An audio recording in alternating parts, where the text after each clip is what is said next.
حقیقت یہ ہے کہ دنیا کا ہر انسان مغفرت کا طالب ہے، کوئی بڑے سے بڑا کیوں نہ ہو، اللہ کے سامنے تو وہ حقیر اور ذلیل ہی ہے۔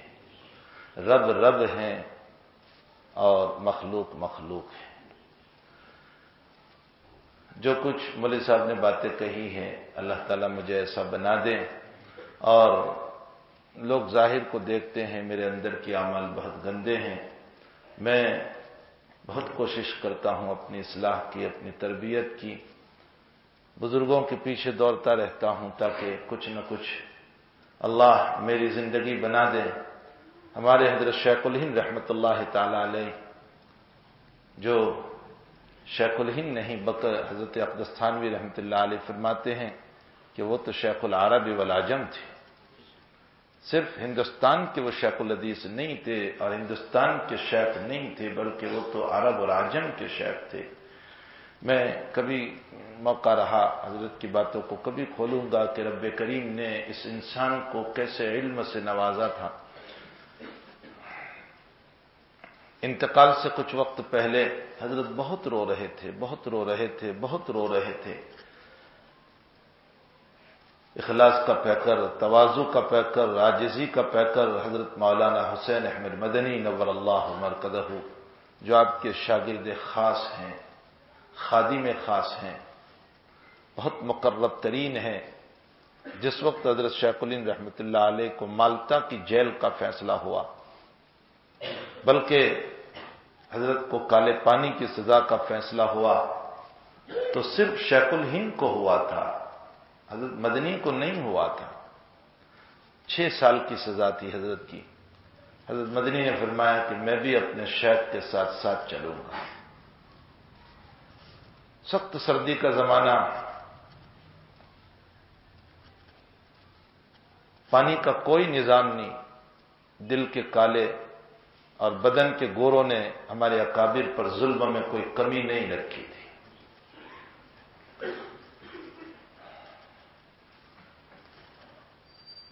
بہت سخت سردی پڑ رہی ہے، ٹھنڈے پانی کا، گرم پانی کا کوئی نظام نہیں۔ حضرت مدنی رحمۃ اللہ علیہ کانچ کی بوتل میں پانی بھرتے اور پوری رات یوں بدن سے دبا کر بیٹھے رہتے۔ بدن کی حرارت سے پانی میں گرماہٹ تو کیا آتی، لیکن جو بہت ٹھنڈا تھا وہ تھوڑا سا نارمل ہو جاتا۔ تہجد کے موقع پر اپنے شیخ کو اس سے وضو کراتے۔ ہاں، ہمیں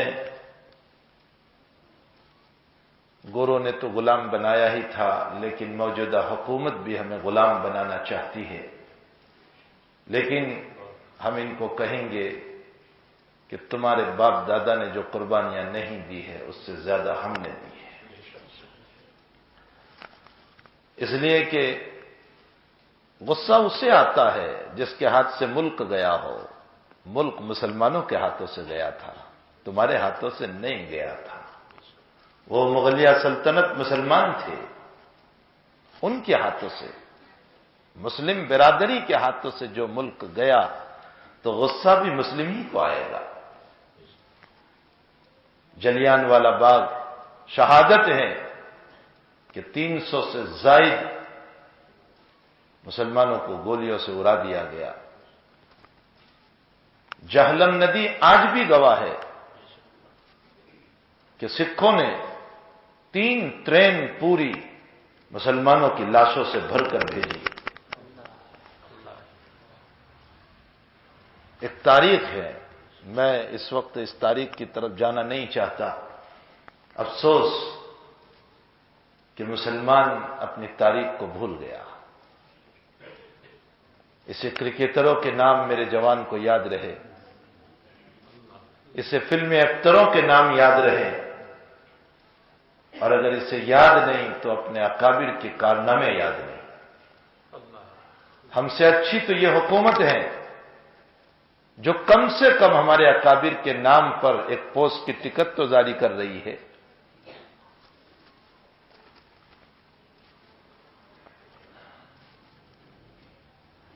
اسی وقت کا ایک واقعہ ہے، صبح تہجد کے لیے جب اٹھے تو ایک موم بتی حضرت مدنی علیہ الرحمٰن نے جلائی تو دیکھا کہ ایک کالا ناگ کونے میں بیٹھا ہوا ہے. آپ کے بریک میں، آپ کے کمرے میں ایک ناگ چھوڑ دیا گیا تھا، اس لیے کہ یہ لوگ حضرت کو پھانسی تو نہیں دے سکتے تھے چونکہ جرم ثابت نہیں کر سکے تھے، لیکن یہ کوشش کی کہ ایک زہریلا جانور کاٹ لیں اور ختم ہو جائے. ایک کالا ناگ چھوڑ دیا. حضرت نے وضو کیا. حضرت مدنی علیہ الرحمٰن نے فرمایا کہ حضرت یہ سانپ ہے. حضرت شیخ الہند نے فرمایا مولوی حسین احمد وہ اپنا کام کرے گا، ہم اپنا کام کریں گے. حضرت نے تہجد پڑھی اور ذکر میں لگ گئے. واقعات طیب نامی ایک کتاب ہے، اس میں لکھا ہوا ہے کہ حضرت جب الا اللہ کا ضرب لگاتے تھے تو سانپ بھی سر اٹھا کر زمین پر اپنے سر کو مارتا تھا. حضرت کے ساتھ وہ ذکر کر رہا تھا، اور جب حضرت کا ذکر ختم ہوا تو سانپ بریک سے نکل کے چلا گیا. اولئک آبائی فجئنی بمثلہم، یہ ہمارے بڑے ہیں لیکن ان کی شان رضائے مولا تھی، انہوں نے اپنی ذات کے لیے کچھ نہیں کیا.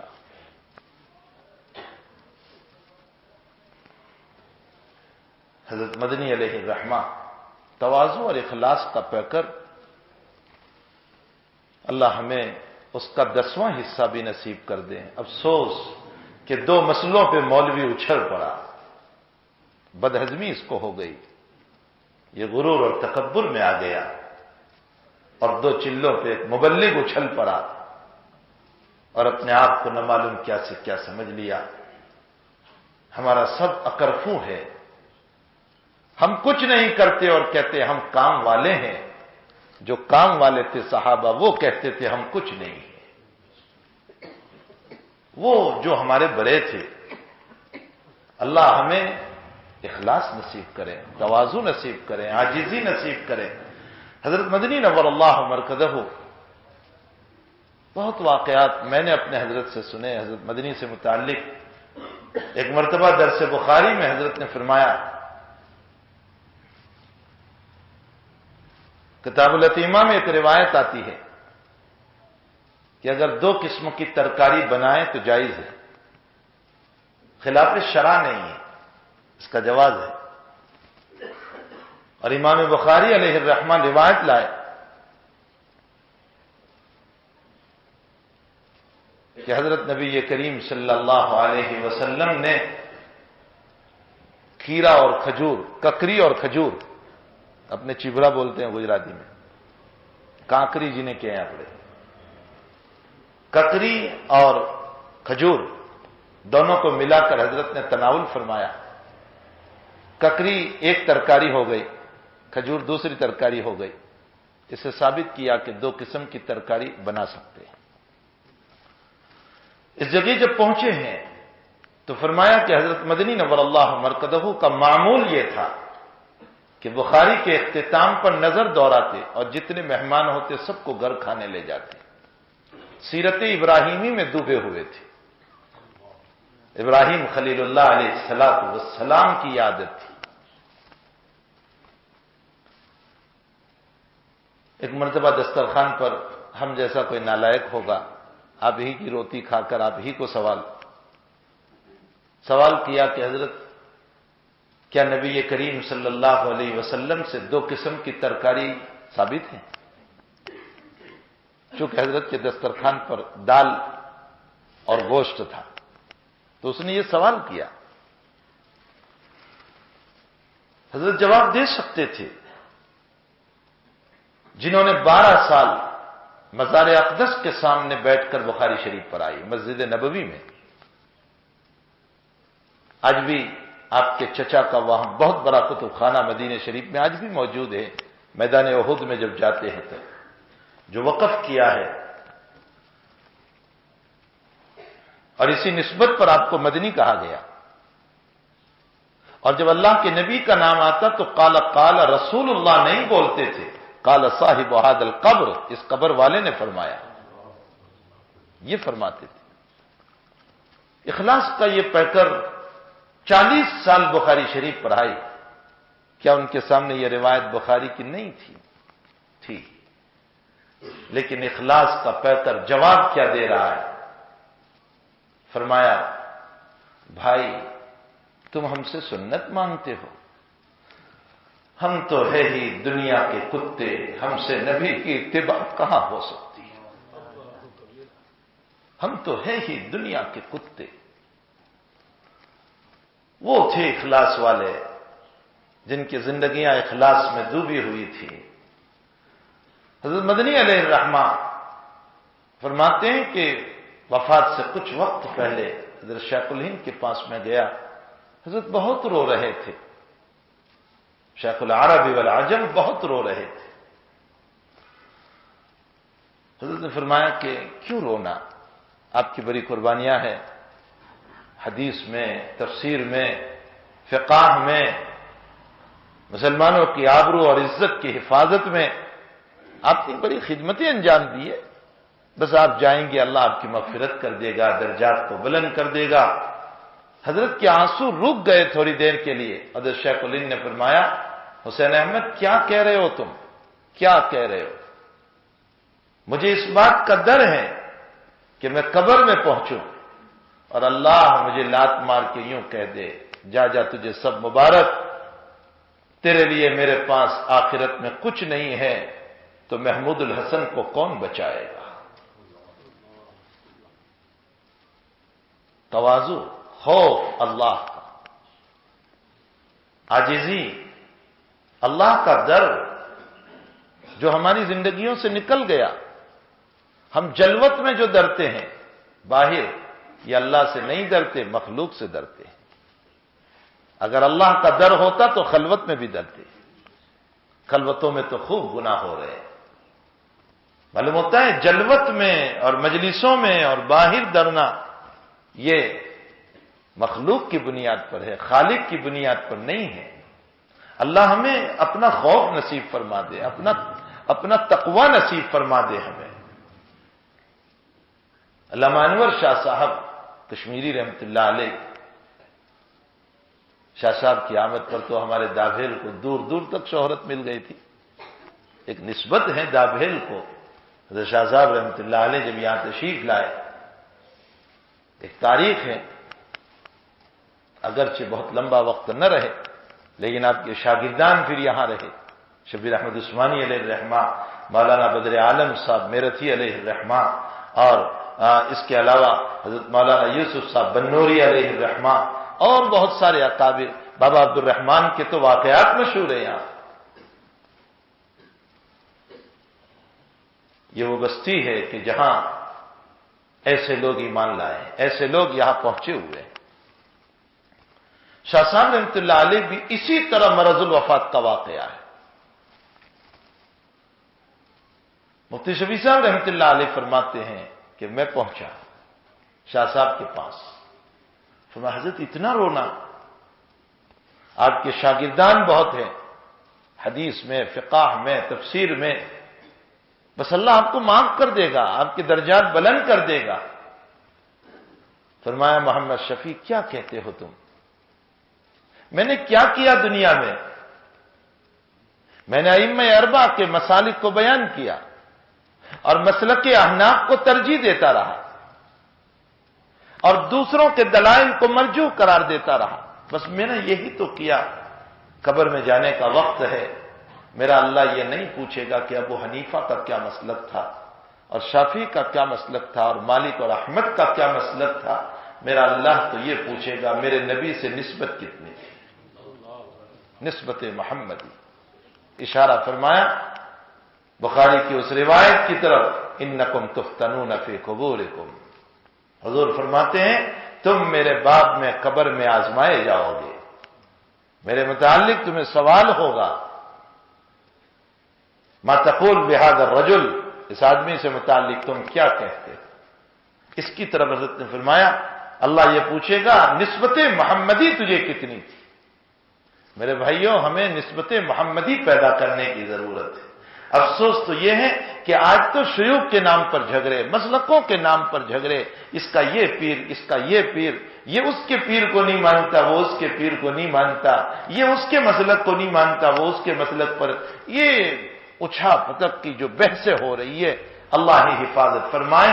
جبکہ ہمارے اکابر کا حال تو یہ تھا کہ وہ سب اللہ کے خوف میں ڈوبے ہوئے تھے۔ اللہ ہمیں نسبت محمدی نصیب فرمائے۔ یہ ایک بہت بڑی چیز ہے نسبت محمدی۔ ہمارے حضرت کے پاس ابھی تیسرے سال ایک صاحب تشریف لائے، انہوں نے فرمایا کہ بہت بڑے عالم تھے، بہت بڑے عالم تھے جو سائل ہیں۔ فرمایا مولانا یونس صاحب، میرا اللہ سے رابطہ ٹوٹ گیا، مجھے لگتا ہے میرا اللہ مجھ سے ناراض ہو گیا، مجھے ذکر میں مزہ نہیں آ رہا ہے، مجھے نماز میں لذت نہیں آ رہی ہے، میں بہت پریشان نظر آتا ہوں، میرا رابطہ اللہ سے جوڑ دیجئے۔ شیخ سے کہا میرا رابطہ اللہ سے جوڑ دیجئے۔ شیخ رو پڑے اور شیخ نے فرمایا میں کون جوڑنے والا اللہ سے، ہاں ایک راستہ تمہیں جوڑنے کا بتاتا ہوں، مدینے والے کو راضی کر لو، وہ راضی ہو جائے گا۔ اور پھر قرآن کی آیت پڑھی، ان کنتم تحبون اللہ فاتبعونی یحببکم اللہ ویغفر لکم ذنوبکم۔ فرمایا اور مدینے والا راضی ہوگا دو چیزوں سے، اس کی سنت کو دل و جان سے چاہو، فرمایا کوئی سنت کی کمی ہوئی ہے تو وہ ناراض ہو گیا ہے۔ سنت کا اہتمام، سنت کا اہتمام ہونا چاہیے۔ آج تو سنت ہماری زندگیوں میں رہی ہی کہاں۔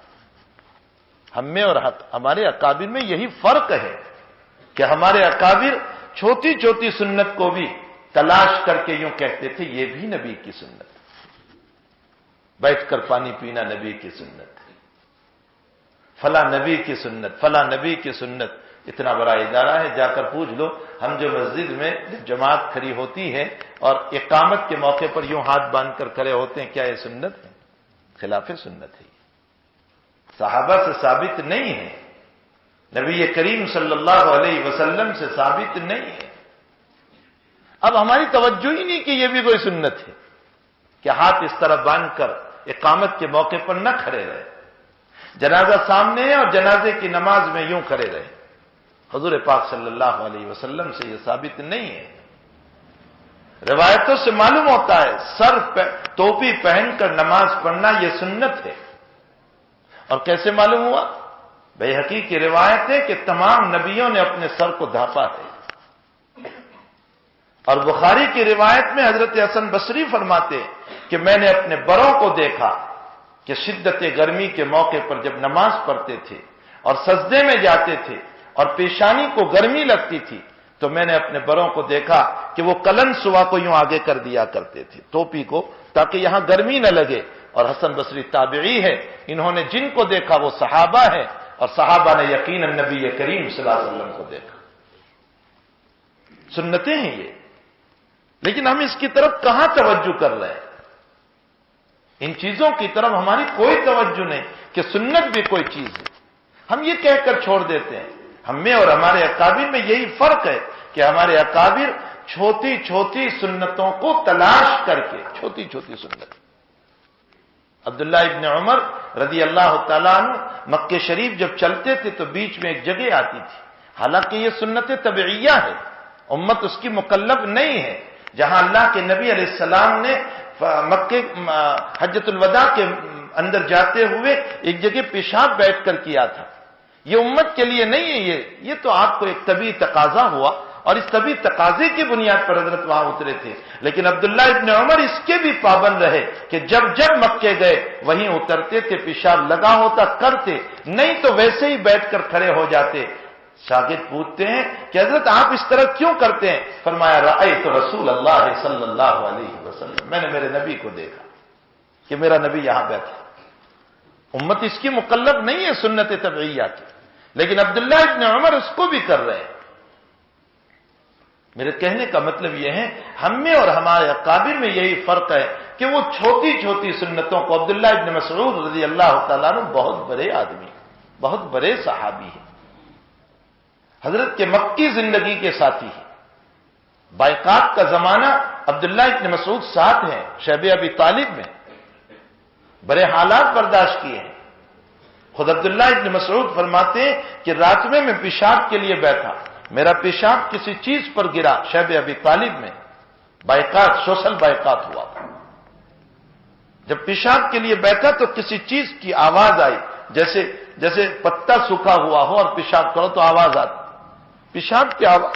میں نے ہاتھ گھمایا تو ایک چمڑا پڑا ہوا تھا جس پر میرا پیشاب گرا تھا، میں نے اس چمڑے کو اٹھایا، دھویا، صاف کیا اور پانی میں بھگویا، اور بھگو کر کے صبح کو کچا چبا لیا، اس لیے کہ 6 دن سے پیٹ میں کوئی چیز نہیں گئی تھی۔ بہت آسان ہے ان واقعوں کو سرسری طور پر بول لینا اور سن لینا، لیکن جب ان کے حالات ہم پڑھتے ہیں، خباب ابن عارت رضی اللہ تعالیٰ عنہ کو ان کی سیٹھانی نے، ان کی آقانی نے سر کے اوپر گرم لال اور سرخ بالکل لوہا رکھ دیا اور فرمایا تو صحابی بن گیا، یعنی تو مسلمان ہو گیا۔ خباب ابن عارت رضی اللہ تعالیٰ عنہ بے ہوش ہو گئے، اس لیے کہ لوہا چپک گیا۔ رات میں کبھی ہوش آیا ہوگا، چھپتے چھپاتے نبی کریم صلی اللہ علیہ وسلم کی خدمت میں پہنچے اور اپنا سر کھول کر بتایا کہ حضرت پک گیا، لیکن ساتھ ساتھ فرمایا حضرت شکایت کے لیے نہیں آیا ہوں، دعا کے لیے آیا ہوں۔ اللہ اکبر، شکایت کے لیے نہیں۔ آج میرا اور آپ کا حال یہ ہے کہ ذرا ذرا سی باتوں میں اللہ سے شکایت ہے۔ یہی وجہ ہے کہ قرآن میں اس نے ہم سے زیادہ نکما کوئی نہیں کہا۔ وَالْعَادِيَاتِ ضَبْحًا فَالْمُورِيَاتِ قَدْحًا فَالْمُغِيرَاتِ صُبْحًا فَأَثَرْنَ بِهِ نَقْعًا فَوَسَطْنَ بِهِ جَمْعًا إِنَّ الْإِنسَانَ لِرَبِّهِ لَكَنُودٌ۔ اللہ گھوڑوں کی قسم کھا رہا ہے، دوڑنے والے گھوڑوں کی قسم۔ دوڑنے لگے تو اس کے پاؤں کے نیچے سے اڑنے والی راکھ کی قسم، اگر لوہا لگاؤ پتھر سے ٹکرائیں تو اڑنے والی آگ کی قسم، قسمیں کھا رہا۔ اور ان تمام قسموں کے بعد فرمایا بے شک انسان میرا بڑا ہی ناشکرا ہے۔ ان الانسان، تاکید در تاکید در تاکید۔ حضرات علماء سے پوچھئے کتنی تاکید ہے، جملہ اسمیہ، پھر انا، پھر الانسان، پھر لربہ، پھر لکنود میں لام تاکید کا، اور پھر کنود مبالغہ کا صیغہ۔ بڑا ہی ناشکرا ہے میرا۔ علامہ راضی نے یہاں ایک سوال کیا ہے تفسیر مفاتیح الغیب میں، فرماتے ہیں کہ اللہ ہم تو بہت مکرم لوگ ہیں، ہمارا مقام تو بہت اونچا، وَلَقَدْ كَرَّمْنَا بَنِي آدم، بہت اونچے لوگ ہم تو، اور گھوڑا تو ہمارے ہاتھ نیچے ہے، مخلوق ہے تیری ادنا درجے کی، تو ہم اعلیٰ کی برائی کے لیے ہم سے اوپر والوں کی قسم کھاتا، ہم سے نیچے والوں کی کیوں کھائی؟ فرشتوں کی قسم کھا لیتا، تیری ذات کی قسم کھاتا، یہ تو نے گھوڑوں کی قسم کھائی جو ہمارے ہاتھ کے نیچے ہے۔ راضی اس کا جواب دیتے ہیں کہ اللہ یوں کہنا چاہتے ہیں گھوڑا اپنے مالک کا بڑا وفادار جانور ہے، اس کی وفاداری کا عالم یہ ہے کہ دوڑ رہا ہو، مالک سوار ہو، اچانک لگام کھینچے تو گھوڑا پاؤں چوڑے کر کے کھڑا ہو جاتا ہے کہ میرا مالک گرنے نہ پائے۔ رات میں گھوڑا اندھیرے میں کھڑا ہے، کسی کے چلنے کی آواز آئے گھوڑا سہم کے کھڑا ہو جاتا ہے، شاید میرے مالک کو میری ضرورت پڑی ہو اور میں سست پڑا رہوں، وفاداری کے خلاف ہے۔ اللہ اشارہ کرنا چاہتے ہیں چند کوری گھاس کھانے والا یہ گھوڑا اپنے مالک کا اتنا وفادار، اے ماں کی پیٹ سے قبر کی پیٹ تک میری روزی کھانے والے میرے نکمے انسان، تجھ سے زیادہ نکما کوئی نہیں ہو سکتا کہ تجھے میری نعمتوں پر 2 رکعت شکرانے کی نصیب نہیں ہوتی۔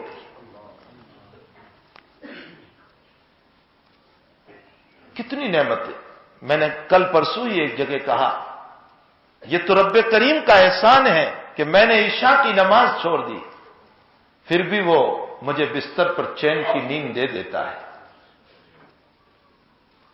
وہ چاہتا تو میرے بستر پر بچھوؤں کو ڈال دیتا،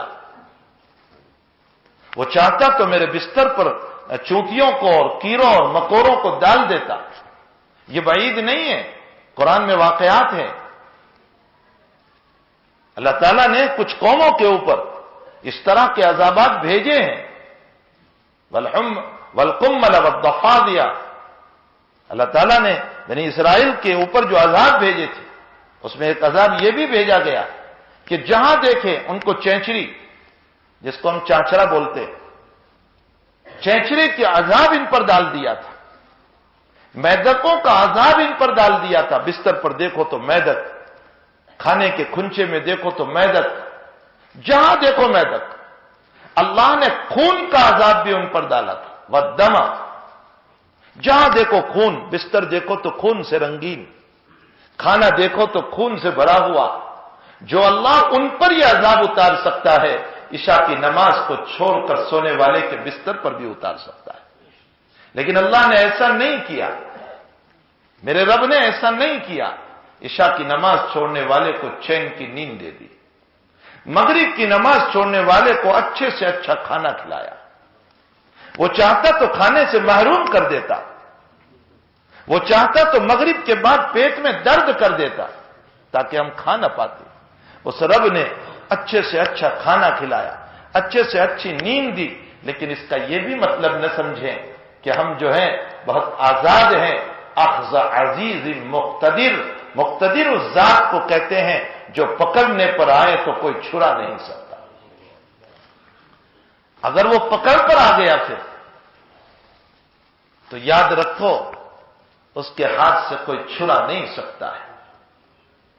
حتیٰ کہ بعض اکابر نے، علامہ شبیر احمد عثمانی نے تو یہاں تک لکھا ہے کہ بعض پکڑ تو اللہ کی وہ ہوگی کہ جہاں نبی بھی نہیں چھڑا سکیں گے. حضرات انبیاء کو بھی ہدایت نہیں کہ وہ چھڑا سکے. اگر چھڑاتے تو نوح اپنی بیوی اور بیٹے کو چھڑا لیتے، اگر چھڑاتے تو لوط اپنی بیوی کو چھڑا لیتے، لیکن نہیں چھڑا سکے. معلوم ہوتا ہے کہ ایک حد پر جا کر انبیاء بھی نہیں چھڑا سکتے. یہ ہیں وہ مقتدر ذات، وہ ہیں مقتدر ذات. اس ذات سے ڈرو. یہ نہ سوچو کہ مجھے کچھ نہیں ہو رہا ہے، کچھ نہیں ہو رہا ہے. نہیں، وہ ڈھیل دے رہا ہے. ایک جگہ میری اور آپ کی برائیوں کو بیان کرتے ہوئے فرمایا وَمِنَ النَّاسِ مَن يَعْبُدُ اللَّهَ عَلَى حَرْفٍ فَإِنْ أَصَابَهُ خَيْرٌ اطمأن بِهِ وَإِنْ أَصَابَتْهُ فِتْنَةٌ انقلب عَلَى وَجْهِهِ خَسِرَ الدُّنْيَا وَالْآخِرَةَ. فرمایا تو عجیب میرا عابد بندہ ہے کہ جب تجھے راحتیں پہنچتی ہے تو تو نماز پڑھتا ہے، اور ذرا سی تکلیف میں ڈال دیتا ہوں تو تو میرے دروازے کو چھوڑ کر چلا جاتا ہے. مسجد سے میرا منادی اللہ اکبر کہہ رہا ہے، حی علی الصلاۃ کہہ رہا ہے، پھر بھی تو میری طرف نہیں آتا. فرمایا بھاگ لے. تو کتنا بھاگے گا؟ دنیا کی کوئی مخلوق تیری ضرورت کو پوری نہیں کر سکتی، مصیبت کو ٹال نہیں سکتی. خسرت دنیا والآخرہ، تیری دنیا بھی تباہ کر دوں گا، تیری آخرت بھی تباہ کر دوں گا. کسی جگہ اس نے یوں کہا قرآن پڑھو میرے بھائیو، قرآن پڑھو. قرآن وہ کتاب ہے خدا پاک کی قسم کہ دلوں کو ہلا دیتی ہے. قرآن پڑھو. اللہ نے اتنا بڑا دارالعلوم اور یونیورسٹی دی ہے، جاؤ سبق میں بیٹھو، قرآن کریم کی تفسیر سمجھو، احادیث مبارکہ کو سمجھو. میں نے اس وقت جو آیات پڑھی ہے، مجھے تو کچھ اور بات ذہن میں تھی کہنے کی، لیکن قاری صاحب نے جو آیات پڑھی تو میں نے سوچا لاؤ اسی پر کہہ دوں چند باتیں. قرآن پڑھیں، قرآن سے قریب ہو جاؤ. قرآن وہ کتاب ہے جو انسان، صحابہ کی زندگی کو جب اس نے بدلا تھا. حضرت زبیر ابن مطعم رضی اللہ تعالی عنہ، بخاری شریف کتاب المغازی کی روایت ہے. زبیر بدر کے قیدی جو پکڑے گئے تھے اللہ کے نبی کے ہاتھ میں، تو چھڑانے کے لیے آئے تھے. مغرب کی نماز کے وقت پہنچے، اللہ کے نبی کی مغرب کی نماز کی قرات سنی، وَالطُّورِ وَكِتَابٍ مَّسْطُورٍ فِي رَقٍّ مَّنشُورٍ، یہ آیات سنی تھی. لمبی چوڑی روایت ہے. زبیر نے جب بات کی کہ اس طرح کا مسئلہ ہے، آپ چھوڑ دیجئے ہمارے آدمیوں کو، تو حضرت نے فرمایا کہ زبیر تیرا باپ مطعم اگر زندہ ہوتا اور وہ مجھے آ کر سفارش کرتا تو میں مفت میں چھوڑ دیتا، اس لیے کہ تیرے باپ کے مجھ پر دو احسان تھے. اللہ کے نبی ایک غیر مسلم کے احسان کو بھی یاد کر رہے ہیں، بھولے نہیں۔ غیر مسلم کا احسان، ایک احسان تو جب تھا جب حضرت طائف میں بہت مار کھائی تھی، بے ہوش تھے، بقول حضرت مولانا علی میاں ندوی صاحب رحمۃ اللہ علیہ کے، تم پانی میں غسل کرتے ہو، طائف میں میرے نبی نے خون سے غسل کیا تھا۔ حضرت کے پاؤں پر پتھر مارتے تھے، ابن ہشام نے لکھا ہے کہ پاؤں پہ پتھر مارتے تھے، حضرت بیٹھ جاتے تھے تو پھر بدماش لوگ جو بچے تھے وہ آپ کے دونوں پہلو پکڑ کر، ہاتھ پکڑ کر کھڑے کرتے، پھر مارنا شروع کرتے۔ اسی لیے تو مورخین نے یہ لکھا کہ اتنا خون نکلا کہ جوتیاں مبارک پاؤں سے چمک گئی، بہت خون نکلا، بے ہوش ہو گئے۔ عروہ ابن مسعود ثقفی جو دشمن تھا آپ کا، اس کو رحم آ گیا اور اس نے انگور بھیجا اپنے غلام کے ساتھ، اور حضرت جب ہوش میں آئے تو حضرت نے اس غلام سے پوچھا تم کہاں کے ہو؟ اس نے کہا میں نینوا کا ہوں، البتہ میں غلام ہوں عروہ ابن مسعود کا۔ کہا اچھا میرے بھائی یونس کی بستی سے ہو تم تو؟ حضرت یونس علیہ السلام نینوا کے تھے۔ فرمایا تم تو میرے بھائی یونس کی بستی سے ہو۔ فرمایا تمہیں کیسے معلوم؟ کہا میرا قرآن کہہ رہا ہے۔ اسی بات پر عروہ کے غلام کو ایمان نصیب ہوا۔ کہا عروہ نے یہ انگور آپ کے لیے بھیجے ہیں۔ بہت لمبا واقعہ ہے، ملک الجبال حاضر ہوئے، اجازت ہو تو چورا چورا کر دیں اس بستی کو۔ شاہ ولی اللہ صاحب رحمۃ اللہ علیہ نے لکھا ہے کہ اللہ کے حبیب نے، جبریل بھی تھے اس موقع پر، سوال کیا جبریل سے کہ اللہ کیا کہہ رہا ہے؟ اللہ کیا کہہ رہا ہے؟ جبریل نے فرمایا کہ ہم نے جب اللہ سے اجازت مانگی تو فرمایا میرے محبوب سے پوچھ لو، اسی سے پوچھو۔ کیوں محبوب سے؟ شاہ ولی اللہ صاحب نے یہاں جو نقطہ لکھا ہے، فرمایا اللہ یہ کہہ سکتا تھا کہ تباہ کر دو اس بستی کو، لیکن یہ کیوں کہا کہ میرے محبوب سے پوچھو؟ ان فرشتوں کو اللہ بتانا چاہتا تھا کہ جن پر تم نے سوال کیا تھا، اس انسانیت پر، کہ اللہ تو ایسوں کو کیوں پیدا کر رہا ہے، تشفق الدماء، جو خون بہائیں گے، ماردھار کریں گے، جاؤ اسی کے فرد محمد کو دیکھ لو، اپنے دشمن کو کیسے معاف کر رہا ہے۔ یہ بتانا تھا فرشتوں کو۔ فرمایا جاؤ دیکھو۔ فرشتے آئے، حضور نے فرمایا میرا اللہ کیا کہتا ہے؟ فرشتوں نے فرمایا کہ اللہ نے تو آپ پر موقوف رکھا ہے۔ نبی اس حال میں بھی مسکرائے اور ارشاد فرمایا لگتا ہے میرا اللہ نہیں چاہتا ہے، اگر اس کو منظور نہیں تو اس کے نبی کو بھی منظور نہیں۔ مولانا علی میاں صاحب علیہ الرحمٰن نے لکھا ہے نبی کی دعا کے صدقے میں ہندوستان والوں تمہیں ایمان نصیب ہوا۔ یہ جو دعا تھی نا، اس لیے کہ سرزمین ہند پر پرچم اسلام کا لہرانے والا محمد بن قاسم ثقفی ہے، جو سندھ کے علاقے سے آئے تھے، اور قبیلے ثقیف کے یہ تھے، اور قبیلے ثقیف طائف کا قبیلہ ہے۔ اگر نبی بددعا کر دیتا طائف ختم ہو جاتا، ثقیف بھی ختم ہو جاتا، تو اسباب کے درجے میں محمد بن قاسم پیدا نہ ہوتا، اور جب وہ پیدا نہ ہوتا تو سرزمین ہند پر اسلام کا پرچم بھی نہ لہراتا۔ معلوم ہوتا ہے اللہم اہدی قومی جو طائف والوں کے لیے دعا کی تھی، اس دعا کے ثمرے میں ہندوستان والوں تمہیں ایمان نصیب ہوا۔ یہ شاہ ولی اللہ صاحب رحمۃ اللہ علیہ کی تحقیق ہے۔ قرآن سے قریب آؤ۔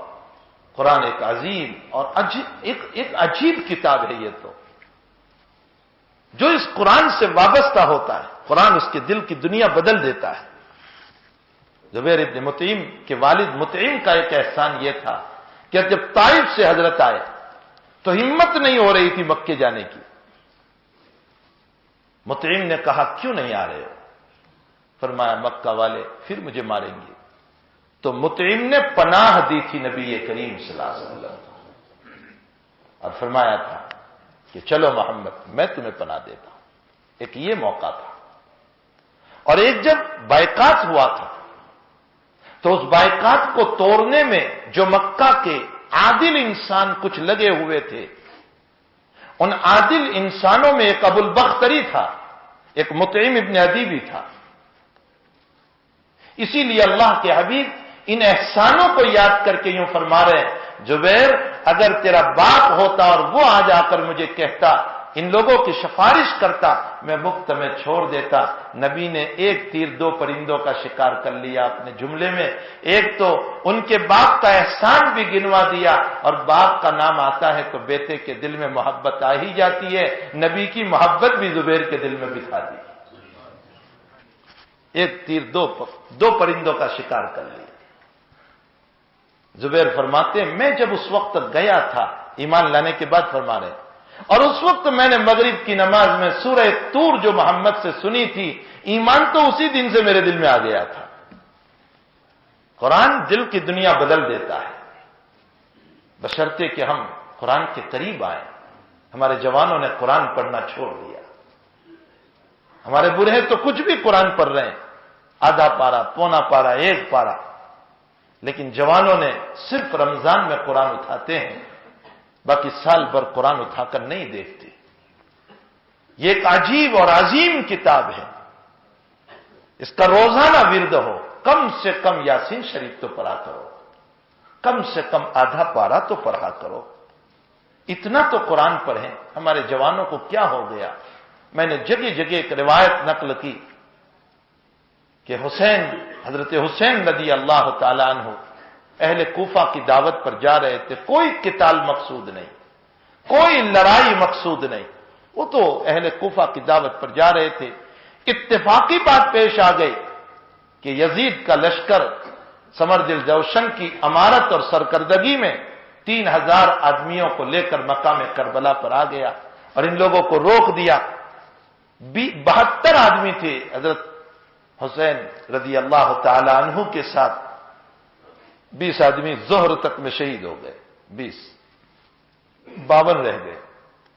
ظہر کا وقت ہوا، سمردل دوشن سے کہلوایا کہ ہمیں ظہر کی نماز پڑھنے دو۔ ظالم نے جواب دیا کہ تم لوگ باغی ہو، باغی کی نماز کا اعتبار نہیں۔ حضرت حسین رضی اللہ تعالی عنہ نے فرمایا باغی تو تم ہو، ہم تو اپنے نبی کے دین کو لے کر چل رہے ہیں۔ صلاۃ الخوف پڑھی، یعنی 26 کو دشمن کے سامنے رکھا اور 26 نماز میں رہے، پھر یہ گئے وہ آئے، صلاۃ الخوف پڑھی۔ ظہر کی نماز جب ان 52 آدمیوں نے پڑھی ہے، میں اپنے نوجوانوں کے دلوں کو جھنجھوڑنا چاہتا ہوں۔ جب ان 52 آدمیوں نے نماز کو پڑھا ہے تو 20 تو ان کے سامنے اپنی لاشیں ہیں جو شہید ہو چکے، اور خود ان لوگوں کا حال یہ ہے کہ کسی کا سر پھوٹا ہوا، کسی کا جبڑا ٹوٹا ہوا، کسی کا ہاتھ کٹا ہوا، کسی کا پاؤں ٹوٹا ہوا، کسی کو یہاں تیر لگا، کسی کو یہاں تیر لگا، خون سے لہو لہان ہے، اور اس عالم میں بھی انہوں نے ظہر کی نماز پڑھی۔ ہمارے اکابر فرماتے ہیں کہ اگر ہماری بات کو جذبات پر محمول نہ کرو تو ہم یوں کہیں گے تم پانی سے وضو کرتے ہو، انہوں نے خون سے وضو کیا تھا۔ اس عالم میں بھی نماز نہیں چھوڑی، اور میرا جوان کیا کہتا ہے؟ پینٹ پہنی ہے نماز نہیں پڑھ سکتا، انسرٹ کیا ہے نماز نہیں پڑھ سکتا، سوز پہنے ہیں نماز نہیں پڑھ سکتا۔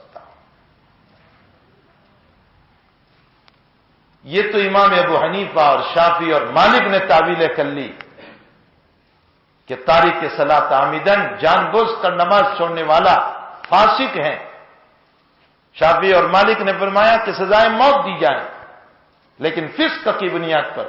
ابو حنیفہ نے فرمایا جیل خانے میں ڈال دو، سخت سزا دو۔ یہ تعویلیں ان 3 اکابر نے کی ہے۔ امام احمد تو سیدھی سیدھی بات فرماتے ہیں جس نے ایک نماز جان بوجھ کر چھوڑ دی وہ ایمان سے نکل گیا۔ من ترک الصلاۃ متعمدا فقد کفر۔ امام احمد ابن حنبل تو سیدھا سیدھا مسئلہ بیان فرماتے ہیں، وہ مرتد ہیں، واجب القتل ہے۔ ایسی اہم ترین عبادت ہم نے چھوڑ دی، اور پھر ظہر کی نماز کے بعد پھر میدان گرم ہوا، اور عصر سے پہلے شہید ہو گئے۔ 6-7 عورتیں باقی تھیں جن کو بیریاں پہنائی گئی۔ ہائے، اس ظالم امت نے اپنے نبی کی نواسیوں کو بھی نہیں بخشا۔ ظالم امت کسی کو معاف نہیں کرتی۔ بعض عالم ہمارے پاس آ کر اپنی شکایت کہ ہمارے ساتھ یہ معاملہ، ہم نے کہا نبی کو معاف نہیں کیا تو ہم کو کیا معاف کریں گے؟ بدر میں چادر چوری ہو گئی، کسی منافق نے کہہ دیا کہ محمد نے چرا لی۔ اللہ کو اپنے نبی کی برات میں آیت اتارنا پڑا، ما کان لنبی ان یغل ومن یغلل یأتی بما غل یوم القیامہ۔ میرا نبی غلول نہیں کرتا، مال غنیمت کی چوری نہیں کرتا، اور جو کرے گا وہ قیامت میں لے کر آئے گا۔ عصر کی نماز سے پہلے سب شہید ہو گئے، ایک زین العابدین باقی رہ گئے اور چند عورتیں باقی رہ گئی جن کو ہاتھ کڑیاں پہنائی گئی، اور نبی کے نواسوں کے گلے کاٹ کر نیزوں پر اٹھائے گئے۔ ہمارے اکابر نے لکھا ہے کہ اگر ہماری بات کو جذبات پہ محمول نہ کرو تو ہم کہیں گے کہ کتے ہوئے سر کے ساتھ بھی یوں کہہ رہے ہوں گے، اللہ اجازت ہو تو اسی عالم میں عصر بھی ادا کر لے۔ اور ہمارا جوان نماز چھوڑے ہوئے، اتنی اہم عبادت جس سے اللہ کی رحمتیں آتی ہیں، جس سے برکتیں آتی ہیں، اس اہم ترین عبادت کو ہم نے چھوڑ دیا۔ قرآن سے قریب آؤ، عظیم الشان یہ کتاب ہے، یہ دلوں کو بدلنے والی کتاب ہے۔ شرط یہ ہے کہ اس کتاب کو کتاب سمجھ کر، اللہ کا کلام سمجھ کر، اس میں اللہ نظر آتا ہے۔ اورنگزیب عالمگیر علیہ الرحمہ کے پاس ایران کے بادشاہ نے ایک مصرع بھیجا شعر کا فارسی میں، اور یہ کہا کہ میرے تمام شعراء کو میں نے ایران میں دیا کہ دوسرا مصرع فٹ کرو، لیکن فٹ نہیں ہو رہا ہے۔ اس وقت یہاں بھی فارسی زبان چلتی تھی، تو کہا تمہارے وہاں کوئی شاعر ہو تو وہ فٹ کر دیں۔ وہ مصرع یہاں پہنچا، عالمگیر پریشان ہے۔ مصرع تھا، در ابلق کسے کم دیدہ باشد، چت کبرا موتی کسی نے کم دیکھا ہوگا، جنہیں آپ نے گجراتی میں کابر چترو کے، چت کبرا موتی کسی نے کم دیکھا ہوگا، اس کو ابلق کہا جاتا ہے۔ اس کا دوسرا مصرع فٹ نہیں ہو رہا تھا۔ عالمگیر کی بیٹی نے کہا کہ ابا جی بہت پریشان، فرمایا اس کا دوسرا مصرع ہمارے وہاں بھی کسی شاعر سے فٹ نہیں ہو رہا ہے، تو میری عزت کا مسئلہ ہے۔ بیٹی شاعرہ تھی، زیب النساء، کہا مجھے دیجیے۔ 2 دن کے بعد دوسرا مصرع بٹھا دیا، مگر اشکے بتانے سرما آلود، چتکبرا موتی کسی نے کم دیکھا ہوگا، مگر ایک معشوقہ جب اپنی آنکھ کو سرما لگاتی ہے اور اس سے جو آنسو گرتے ہیں وہ ایسے ہی موتیوں کی طرح معلوم ہوتے ہیں۔ یہ دوسرا مصرع بٹھا دیا۔ بادشاہ بہت خوش ہوا۔ بادشاہ نے کہا کہ میں اس شاعر کو دیکھنا چاہتا ہوں، ملنا چاہتا ہوں۔ اب ایک بڑی مصیبت آ گئی، اس لیے کہ یہ باپردہ عورت تھی۔ عالمگیر اور پریشان، فرمایا بیٹی وہ تجھے دیکھنا چاہتے، ملنا چاہتے۔ فرمایا ابا جی میرا ایک شعر لکھ کر بھیج دو ان کو۔ در سکن مخفی منم چوں بوئے گل، در برگ گل ہر کے دیدن میل دارت، در سکن بیند مرا۔ فرمایا کہ میں اپنے کلام میں ایسی چھپی ہوئی ہوں جیسا کہ پھول کی پتیوں میں خوشبو چھپی ہوئی، جو مجھ کو دیکھنا چاہے وہ میرے کلام کو دیکھ لے۔ ہمارے اکابر نے اس شعر کو اللہ پر فٹ کیا، گویا بزبان حال اللہ یوں کہہ رہا ہے، در سخن مخفی منم چوں بوئے گل، در برگ گل ہر کے دیدن میل دارت، در سخن بیند مرا۔ فرمایا کہ میں بھی اپنے کلام میں چھپا ہوا ہوں، اے میرے بندو اگر مجھے دیکھنا چاہتے ہو تو میرے قرآن کو دیکھ لو، تمہیں اس میں نظر آؤں گا۔ یہ وہ قرآن ہے ہم اس قرآن سے قریب گئے ہی نہیں. اس نے تو قیامت تک کے مسئلے حل کیے ہیں.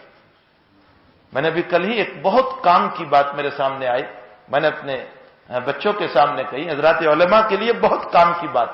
آج کل ایک بڑا شور ہے، اور وہ شور یہ ہے کہ جمعہ کے دن خطبہ عربی میں ہوتا ہے، اور عربی تو ہم سمجھتے نہیں ہیں، تو کیا کہا جاتا ہے سمجھ میں ہی نہیں آتا، اس لیے خطبہ اب جو ہے اردو میں ہونا چاہیے اور انگلش میں ہونا چاہیے. یہ یورپ میں بھی یہ آواز بہت چلتی ہے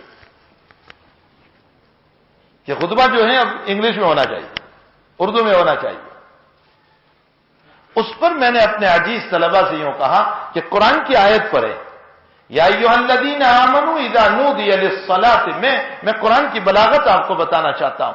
اذا نودی للصلاۃ من یوم الجمعہ فاسعوا الی ذکر اللہ. الی تذکیر اللہ اللہ نہیں کہہ رہا، الی ذکر اللہ، اللہ کے ذکر کی طرف آؤ. تذکیر کا معنی ہوتا ہے نصیحت کرنا، اور ذکر کا معنی اللہ کو یاد کرنا. تو ذکر عربی ہی میں ہوگا، تذکیر اور واعظ و نصیحت دوسری زبانوں میں ہوا کرتی ہے. ظاہر سی بات ہے کہ یہ جمعہ کا خطبہ جو ہے وہ تذکیر نہیں ہے، یہ ذکر ہے. ذکر ہمیشہ عربی میں ہوگا. اقیم الصلاۃ لذکری، نماز میں میرا ذکر کرو. تو جب نماز میں ذکر کرنا ہے تو نماز میں قرات عربی ہی میں ہوگی، سبحان اللہ عربی ہی میں ہوگا، الحمدللہ عربی ہی میں ہوگا، اس کو انگلش میں نہیں کریں گے. اگر یہ ذکر عربی کے علاوہ نہیں ہو سکتا تو جمعہ کا خطبہ بھی ذکر ہے، یہ بھی عربی ہی میں ہوگا.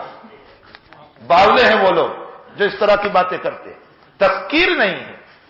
تذکیر کا معنی نصیحت کرنا ہوتا ہے. الا تذکیر اللہ اللہ نہیں کہہ رہا، الا ذکر اللہ کہہ رہا. اب یہاں سے وہ روایت بھی سمجھ میں آ گئی کہ حضرت عثمان رضی اللہ تعالیٰ عنہ حضرت عمر کے بعد خلیفہ بنے اور رونا بہت آیا اور اپنے اکابر یاد آئے اور الحمدللہ پڑھ کے اتر گئے اور نماز شروع کر دی، ذکر ہو گیا. روایت سمجھ میں آ جاتی ہے. الا ذکر اللہ ہے. قرآن تو قرآن ہے، بشرطے کہ ہم قرآن کو سمجھیں. ہمارے تمام مسائل کا حل قرآن میں. ہمارا حضرت نانوتوی رحمۃ اللہ علیہ کے پاس دیانند سرسوتی آئے. بہت مناظرے حضرت کے تو دیانند سرسوتی سے بہت مناظرے. آریہ سماج کا یہی بانی ہے، اسی نے آریہ سماج کی بنیاد رکھی تھی، جو بالکل فاسد مذہب. اس کے مذہب میں اور ایرانیوں کے مذہب میں کوئی فرق نہیں، یعنی پارسیوں کے مذہب میں اور اس کے مذہب میں کوئی فرق نہیں. آریہ سماج میں بھی اپنی بہن سے نکاح کرنا جائز ہے، اپنی بیٹی سے نکاح کرنا جائز ہے. یہی مسئلہ پارسیوں میں بھی ہے. بہت مناظرے اس کے. اس کا ایک مناظرہ بخاری کی روایت پر تھا. ایک مرتبہ میرٹھ کے مناظرے میں حضرت سے کہنے لگا کہ کاشی محترم ہے کعبہ کے مقابلے میں. اس کا کاشی جو ہے وہ محترم ہے کعبہ کے مقابلے میں. اور کہتا ہے تیرے پیغمبر نے کہا. پیغمبر کہا کاشی کا تذکرہ کریں گے. کہتے تیرے پیغمبر نے کہا. کہاں ہے؟ کہا بخاری شریف میں. دلیل بھی بخاری سے لے آئے. تو حضرت نے فرمایا بتاؤ وہ روایت کا. تو اس نے روایت لکھ کر لایا تھا. نبی علیہ السلام فرماتے ہیں اہلکت عاد بالدبر ونصرت بالصبا. کتاب المغازی کی روایت ہے قوم عاد کو اللہ نے پچھوا ہوا سے، الٹی ہوا سے ہلاک کیا، اور میری مدد کی خندق کے اندر اللہ نے صبا ہوا سے. ہمارے ہندوستان کے اعتبار سے مشرق سے مغرب کی طرف چلنے والی جو ہوا ہے وہ صبا ہوا ہے، یہ سیدھی ہوا. اور مغرب سے مشرق کی طرف جو ہوا چل رہی ہے یہ الٹی ہوا. وہ یوں کہنے لگا کہ تمہارا پیغمبر صبا ہوا کی تعریف کر رہا ہے، مشرق سے چلنے والی ہوا کی تعریف کر رہا ہے، اور یہ الٹی جو ہوا چلتی ہے اس کی برائی کر رہا ہے. تو ہمارا کاشی مشرق میں آیا کعبہ کے مقابلے میں. کاشی تو ہندوستان میں آیا، مشرق میں آیا، اور کعبہ تمہارا مغرب میں آیا. معلوم یہ ہوتا ہے کہ مشرق سے چلنے والی ہوا اچھی ہے تو کاشی بھی افضل ہوا، اور مغرب سے چلنے والی ہوا بدتر ہے تو کعبہ بھی بدتر ہوا. الیاذ باللہ. اس نے یہ ثابت کیا دلیل سے. ہمارے حضرت تو حضرت نانوتوی رحمۃ اللہ علیہ تو فرماتے منطق تو میرے گھر کی لوندی ہے. وہ کیا منطق جانے. فرمایا منطق تو میرے گھر کی لوندی ہے. حضرت نے فرمایا مشرق سے جو ہوا چلتی ہے نا تیرے کاشی کی طرف سے، وہ خوشگوار اس لیے ہے، میرے نبی اس لیے تعریف کر رہے ہیں، وہ اس لیے خوشگوار ہے کہ وہ ہوا اللہ کا شکر ادا کرتی ہے، رب کریم تیرا احسان ہوا کہ بت خانے سے نکال کر کعبہ میں بھیج رہا ہے، تو وہ بڑی اچھی خوشگوار ہو گئی۔ اور جب کعبہ سے ہوا الٹی چلی تو وہ طوفانی اس لیے بن جاتی ہے، سب کو لپیٹ میں اس لیے لیتی ہے، مارتی ہوئی چلتی ہے کہ اللہ مجھے اپنے مکان سے نکال کر بت خانے میں کہاں بھیج رہا ہے، اس پر وہ طوفانی بن جاتی ہے۔ معلوم ہوتا ہے کعبہ افضل ہے کاشی کے مقابلے میں۔ اس کے لیے دہمن علم چاہیے، مناظرہ کوئی دادی ماں کے لارو نہیں ہوتے ہیں۔ اسی دیانند سرسوتی نے ایک سوال ہمارے حضرت کو باب قرآن میں کیا تھا، یہ مجھے ابھی یاد آیا۔ اس نے سوال کیا تھا کہ تمہارے قرآن میں ایک سورت ہے سورہ رحمان، جس کو کہا گیا عروس القرآن، قرآن کی دلہن۔ اس سورت کے اندر اللہ تعالیٰ نے اپنی نعمتوں کو بیان فرمایا، اور ہر نعمت پر اللہ کہہ رہا ہے فَبِأَيِّ آلَاءِ رَبِّكُمَا تُكَذِّبَانِ، کون کون سی نعمتوں کو تم جھٹلاؤ گے؟ تو چلیے انار بھی نعمت، انگور بھی نعمت، فلاں بھی نعمت، فلاں بھی نعمت، جنت بھی نعمت، ساری نعمتیں مان لی ہم نے۔ لیکن تمہارا قرآن تو یہ بھی کہہ رہا ہے کہ جہنم کی آگ بھی، اس کا ذکر دوسرے ہی رکوع میں ہے، وَنُحَاسٌ فَلَا تَنتَصِرَانِ، اور اس میں تانبا اور پیتل پگھلا کر ڈالا جائے گا جہنمیوں کو۔ اور پھر اس کے بعد اللہ کہہ رہا ہے فَبِأَيِّ آلَاءِ رَبِّكُمَا تُكَذِّبَانِ، کون کون سی نعمتوں کو جھٹلاؤ گے؟ تو جہنم کی آگ بھی نعمت ہو گئی۔ یہ اس نے سوال کیا، اور واقعتاً بڑا معقول سوال ہے، ہمارے ذہنوں میں بھی کبھی نہیں آوی یہ سوال کہ ساری نعمتیں مسلم، لیکن کیا آگ بھی کوئی نعمت ہے؟ جہنم کی آگ کا تذکرہ کر کے وہ یوں کہہ رہا ہے اللہ فَبِأَيِّ آلَاءِ رَبِّكُمَا تُكَذِّبَانِ، تو یہ بھی نعمت ہوئی۔ حضرت نانوتوی علیہ الرحمہ نے فرمایا کہ ہاں، ایک آدمی جا رہا ہو اور سامنے کھڈا ہے اور گرنے کا امکان ہے، تم اس کو پکڑ لو اور یوں کہو بھائی دیکھو ادھر نہ جانا، یہ کھڈا ہے، گر جاؤ گے، اندھیرا ہے، تو وہ تمہارا شکریہ ادا کرے گا یا نہیں کہ تم نے گرنے سے پہلے مجھ کو بچا لیا، جزاک اللہ۔ تو شکریہ تو نعمت پر ہی بیان کیا جاتا ہے۔ معلوم ہوتا ہے کہ مرنے کے بعد جہنم ہے تو اللہ دنیا ہی میں جہنم سے بچا رہا ہے، یہ نعمت نہ ہوئی تو کیا ہوا؟ فَبِأَيِّ آلَاءِ رَبِّكُمَا تُكَذِّبَانِ، یہ نعمت ہے، جہنم بھی نعمت ہے۔ قرآن کریم کے قریب آؤ، قیامت تک کے مسائل کو اللہ نے اس قرآن میں حل کیا ہے۔ ہم قرآن سے وابستہ رہیں، یہ عجیب کتاب ہے، چونکہ یہ آخری کتاب، اس کے بعد کوئی کتاب نہیں۔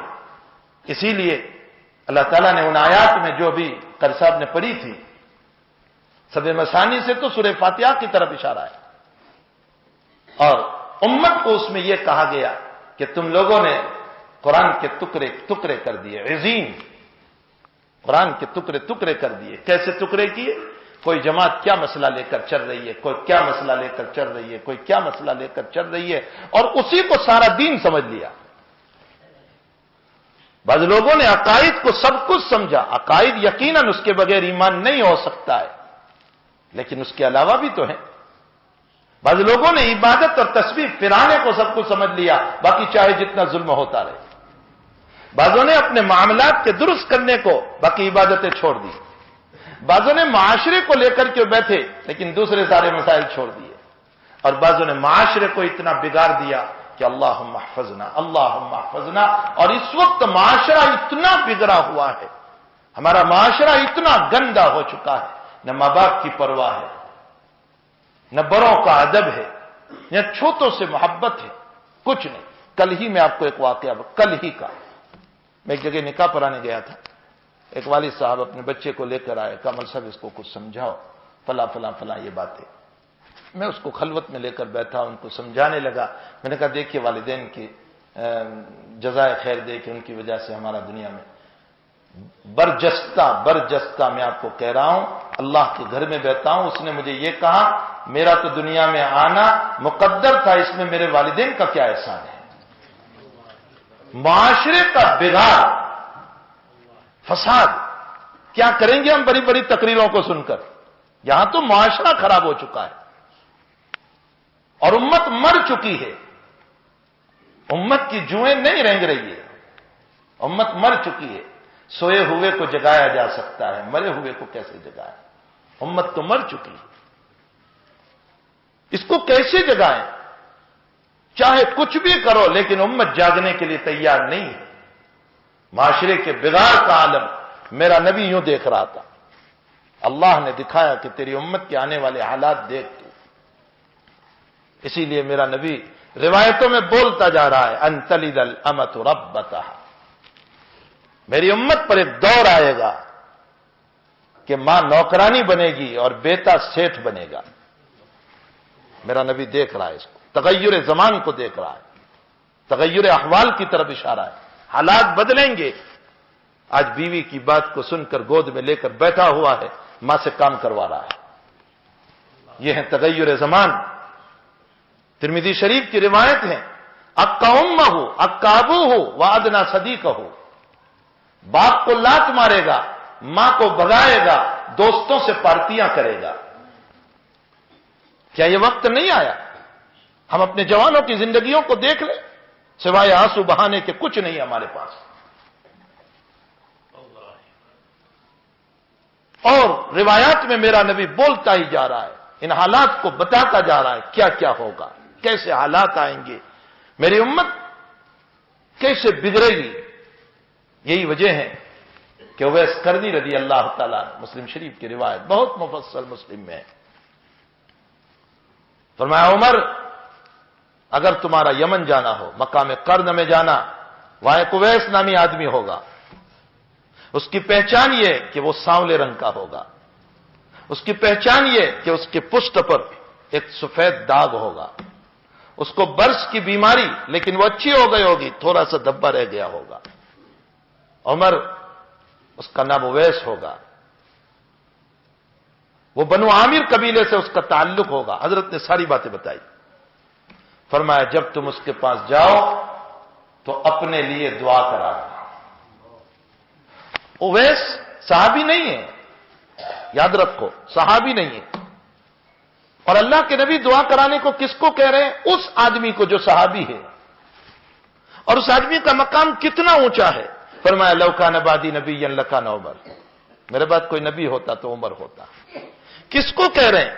اس عمر سے متعلق جس کو نبی کے قدموں میں سونے کی جگہ ملی، اس عمر سے متعلق جس کا ایک طرف ابو بکر کا ہاتھ، ایک طرف عمر کا ہاتھ، اور فرمایا دیکھ لو ہم دنیا میں بھی ساتھ ہیں، ہم آخرت میں بھی ساتھ ہوں گے۔ کون عمر؟ جس کو عشرہ مبشرہ میں سے شمار کیا گیا۔ کتنے مقامات کہ زمین پر بولتا ہے اور اللہ وہی اتارتا ہے۔ علامہ سیوطی کی تحقیق پر 21 مواقع ہیں کہ جس میں عمر نے زمین پر بولا اور اللہ نے حکم اتارا۔ موافقات عمر بہت مشہور ہے۔ اتنی بڑی شخصیت کو یوں کہا ہوئے سے دعا کرانا۔ عمر جا نہ سکے یمن، حج میں اعلان کرتے رہتے تھے۔ ایک مرتبہ جو اعلان ہوا، فرمایا یمن کے حجاج ہیں؟ فرمایا ہاں۔ فرمایا کھڑے ہو جاؤ۔ پھر فرمایا قبیلے قرن سے کوئی ہے؟ فرمایا ہاں۔ فرمایا سب بیٹھو یمنی، ان کو کھڑے رکھا۔ پھر قرن والوں کو پوچھا کہ اچھا تمہارے اندر بنو عامر سے کوئی ہے؟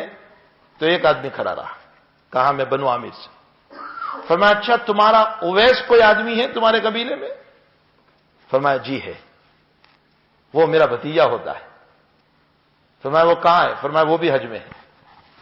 حضرت عمر خوش ہو گئے کہ کہاں ہے وہ، میری ملاقات کراؤ۔ فرمایا حضرت آپ کو کیا لینا دینا، وہ تو پاگل قسم کا آدمی ہے، عرفات میں اونٹ چلا رہا ہے۔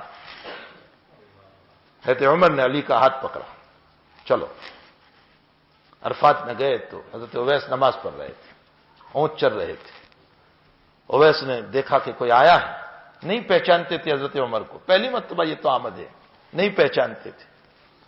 حضرت عمر نے فرمایا کہ کیا نام تمہارا؟ فرمایا عبداللہ، اللہ کا بندہ۔ فرمایا کہاں سے؟ فرمایا بس کہیں سے بھی میں ہوں۔ حضرت علی نے فرمایا امیر المؤمنین، سیدھے سیدھے جواب دو، امیر المؤمنین ہے یہ۔ تو اب چونک گئے۔ فرمایا میرا نام اویس ہے۔ فرمایا پیدائشی نام؟ فرمایا ہاں پیدائشی نام۔ فرمایا بنو عامر سے؟ جی۔ قرن سے؟ فرمایا ہاں۔ فرمایا کرتا اٹھاؤ۔ وہ جو اللہ کے نبی نے فرمایا تھا کہ پیچھے ایک سفید داغ ہوگا، وہ داغ دیکھا تو حضرت عمر چمٹ پڑے اور حضرت اویس کے ہاتھ اٹھوائے اور فرمایا میرے لیے دعا کرو، میرے لیے دعا کرو۔ اویس رو پڑے، امیر المؤمنین آپ کے لیے میں دعا کروں؟ فرمایا ہاں میرا نبی کہہ کر گیا ہے۔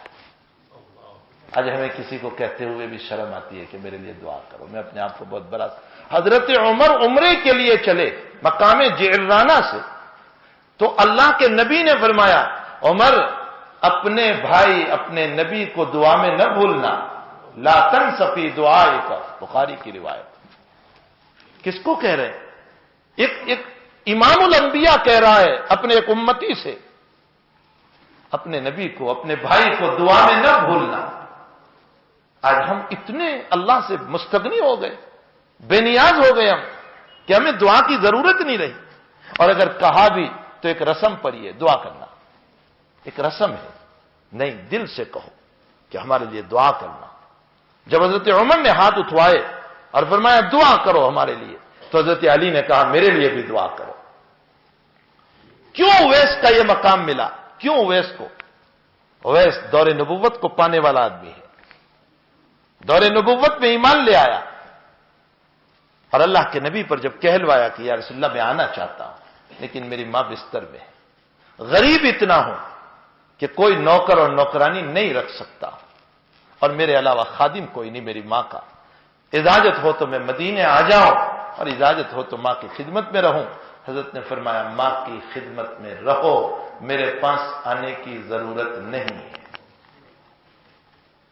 اس مقام نے اویس کو اس مقام پر پہنچایا، یہ ماں کی خدمت نے اویس کو اس مقام پر پہنچایا۔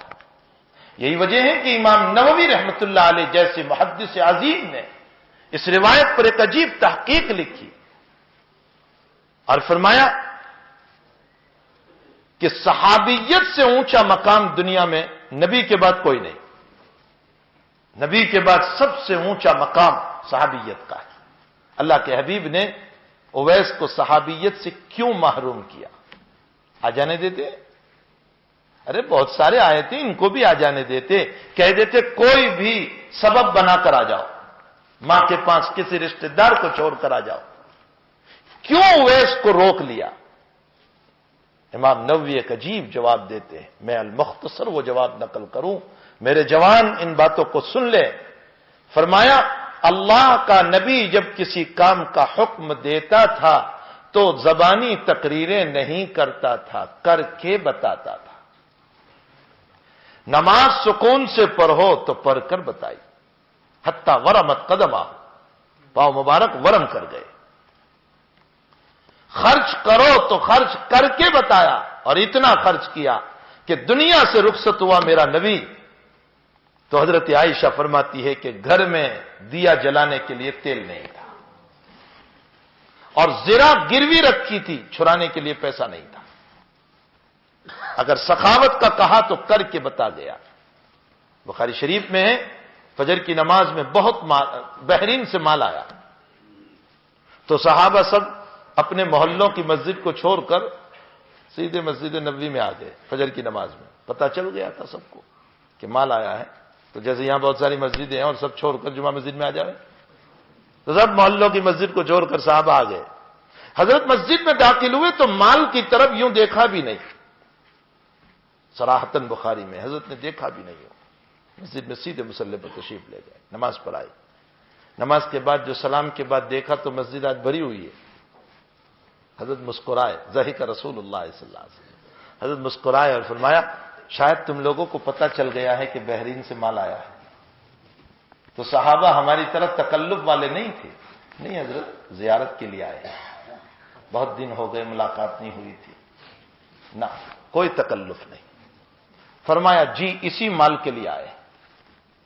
صاحب تکلف میں ہمیشہ پریشانیاں ہوتی، جھوٹ بولنا پڑتا ہے۔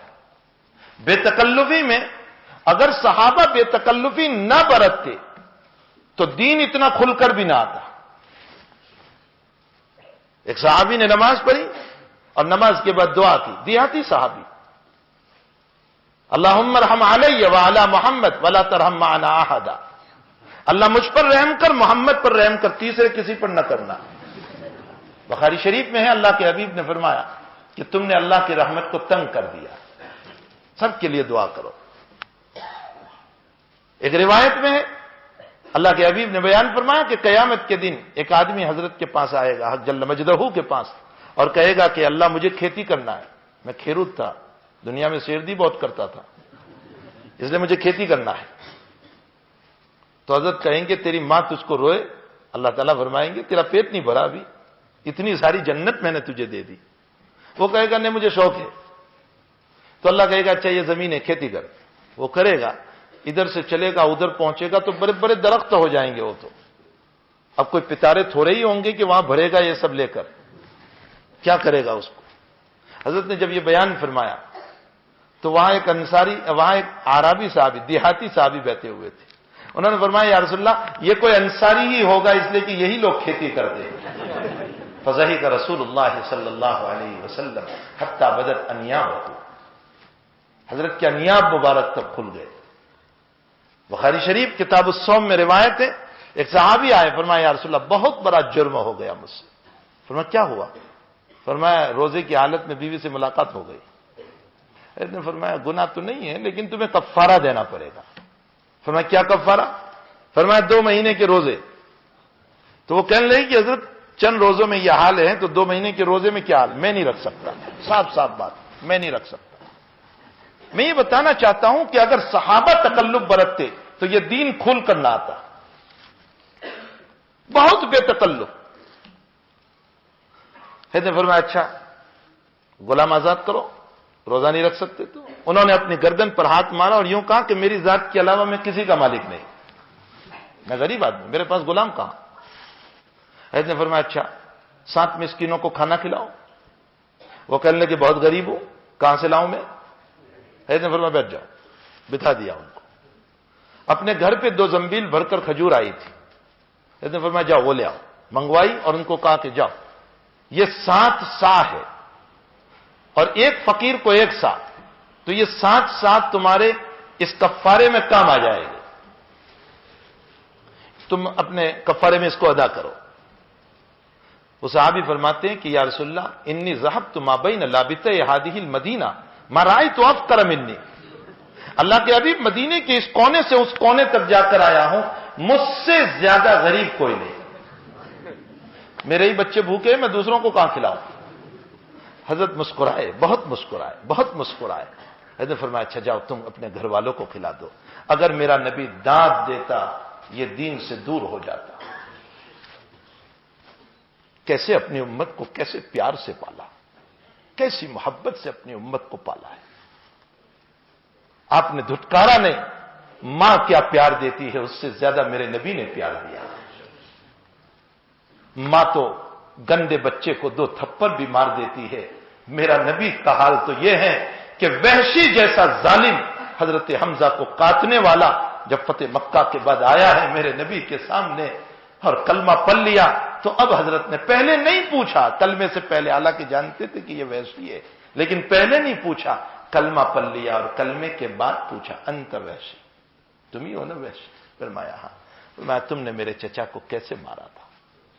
بخاری شریف میں حضرت وحشی واقعہ بیان کرتے، تم نے میرے چچا کو کیسے مارا تھا ذرا بتاؤ نا۔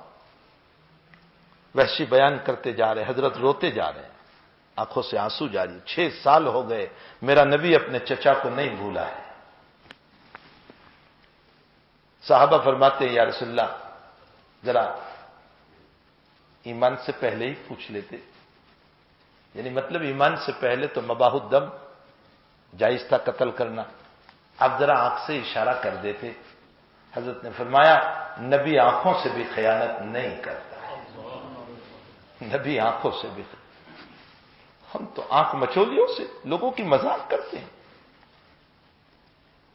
عوام کا نہیں خواص کا میں کہہ رہا ہوں، ہم آنکھ مچولیوں سے لوگوں کی مذاق کرتے ہیں، لوگوں کی ہنسی اڑاتے، زبان پر ماشاءاللہ آپ آئے تو بڑا اچھا ہوا اور دل میں کہتے ہیں نالائق کہاں آ گیا؟ نفاق سراسر، ہماری مسکراہٹوں میں نفاق۔ ہم کیا اپنے آپ کو نبی کریم صلی اللہ علیہ وسلم کے شہدائی کہہ سکتے؟ کس زبان سے ہم کہیں گے اپنے حضرت کو؟ کس زبان سے؟ عبداللہ ابن ابی رئیس المنافق، بیٹا آیا پکا صحابی عبداللہ، فرمایا ابا کی موت ہو گئی اور یوں کہہ کر گئے ہیں کہ جنازے کی نماز محمد پر آئے۔ اگرچہ وصیت پوری کرنا ضروری نہیں ہے، لیکن حضرت نے فرمایا اچھا میں پڑھاؤں گا اگر میری نماز سے تیرے باپ کی بخشش ہو سکتی۔ کون عبداللہ؟ کون؟ جس نے حضرت عائشہ پر زنا کا الزام رکھا، نبوت کو بدنام کیا، مدنی زندگی میں حضرت کو ذلیل کہا، اللہ تعالیٰ کو قرآن میں آیت اتارنی پڑی کہ عزیز تو میرا نبی اور اللہ اور مؤمنین ہے۔ یہ اس کی جنازے کی نماز، اور عمر نے دامن کھینچا پیچھے سے۔ بخاری شریف میں ہے میں نے حضرت کی کبھی بے حرمتی نہیں کی، اس موقع پر ہو گئی۔ عمر فرماتے میں نے کپڑا کھینچا پیچھے، کس کی نماز پڑھا لے؟ فرمایا عمر پڑھا لینے دے، اگر میری نماز سے اس کی بخشش ہو سکتی ہو۔ آج تو میں اپنے بھائی کو معاف کرنے کے لیے تیار نہیں ہوں، آج تو میں اپنی بہن کو معاف کرنے کی، کیا ہم اپنے آپ کو سچے مسلمان کہہ سکتے؟ ہم اپنے باپ کو معاف کرنے کے لیے تیار نہیں، اپنی ماں کو معاف کرنے کے لیے تیار نہیں، کیا ہم اپنے آپ کو کہہ سکتے؟ اتنے پر بس نہیں کیا، بخاری شریف میں حضرت نے اپنا کرتا مبارک، اپنا ابا مبارک دیا اور فرمایا اس کے کفن میں میرا کرتا ڈال دو اگر میرے کرتے سے بخشش ہو سکتی ہے۔ اور اس کے مقابلے میں ایک مسلمان کا جملہ میں سناؤں، کسی سے تھوڑا سا جھگڑا ہو گیا، وہ میرے سامنے بول رہا ہے، کہنے لگا مول صاحب میں تو دعا کرتا ہوں کہ اس کو کینسر کی بیماری ہو جائے۔ اللہ تیری سوچ کہاں، تو کس دنیا میں پہنچ گیا؟ تو امت میں دائی بن کر آیا تھا، لیکن تیری دعوت کہاں چلی گئی؟ ہم حسد میں ڈوب گئے، ہم عداوتوں میں ڈوب گئے، ہم بغض میں ڈوب گئے، ہم نفرتوں میں ڈوب گئے، ہم کہاں سے کہاں پہنچ گئے؟ اتنے پر بس نہیں کیا، بخاری شریف میں اس کو اندر رکھ دیا گیا، پھر نکالا۔ امام بخاری نے اس سے مسئلہ بیان فرمایا کہ رکھنے کے بعد ضرورت کی بنیاد پر میت کو نکالا جا سکتا ہے۔ اس کو نکالا اور نکالنے کے بعد اس کا منہ کھولا، اور منہ کھول کر میرے آقا نے اس کے منہ میں اپنا لعاب مبارک ڈالا۔ اللہ ہمیں اپنے نبی کے طریق پر چلنے کی توفیق عطا فرمائے۔ میرے نبی تقریر نہیں کرتے تھے، میرے نبی تو عمل کر کے بتاتے تھے۔ فرمایا معاف کرو، معاف کر کے بتایا، نماز پڑھو، نماز پڑھ کے بتایا، خیرات کرو، خیرات کر کے بتایا، جو کہا وہ کر کے بتایا۔ امام نووی فرماتے ہیں لیکن میرے نبی نے والدین کے فضائل تو بہت بیان فرمائے، والدین تھے نہیں کہ پریکٹیکلی طور پر خدمت کر کے بتاتے۔ حضرت کے والدین نہیں تھے، والد صاحب تو جب آپ پیٹ میں تھے اور دنیا سے رخصت ہو گئے، والدہ آپ 4 یا 6 سال کے تھے علی حسب الاختلاف اور دنیا سے رخصت ہو گئی، تو والدین نہیں تھے، ورنہ نبی خدمت کر کے بتاتے۔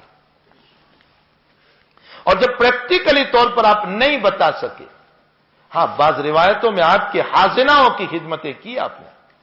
ام ایمن رضی اللہ تعالیٰ عنہ آپ کی حاضنہ والدہ ہے، یعنی دودھ پلایا تھا آپ کو، وہ تو باندھی تھی آمینہ کی، آپ کی والدہ تھی، لیکن دودھ پلایا ہے آپ کو۔ آپ نے اس کا اتنا لحاظ کیا کہ بنو نذیر جب فتح ہوا اور بنو نذیر کے باغات آئے تو انصاریوں نے جو کھجور کے درخت مہاجرین کو دیے تھے، ام ایمن بھی مہاجر میں سے، مہاجرین کو کہا انصاریوں کے درخت دے دو، اب میں بنو نذیر کے باغات میں سے تمہیں دے رہا ہوں۔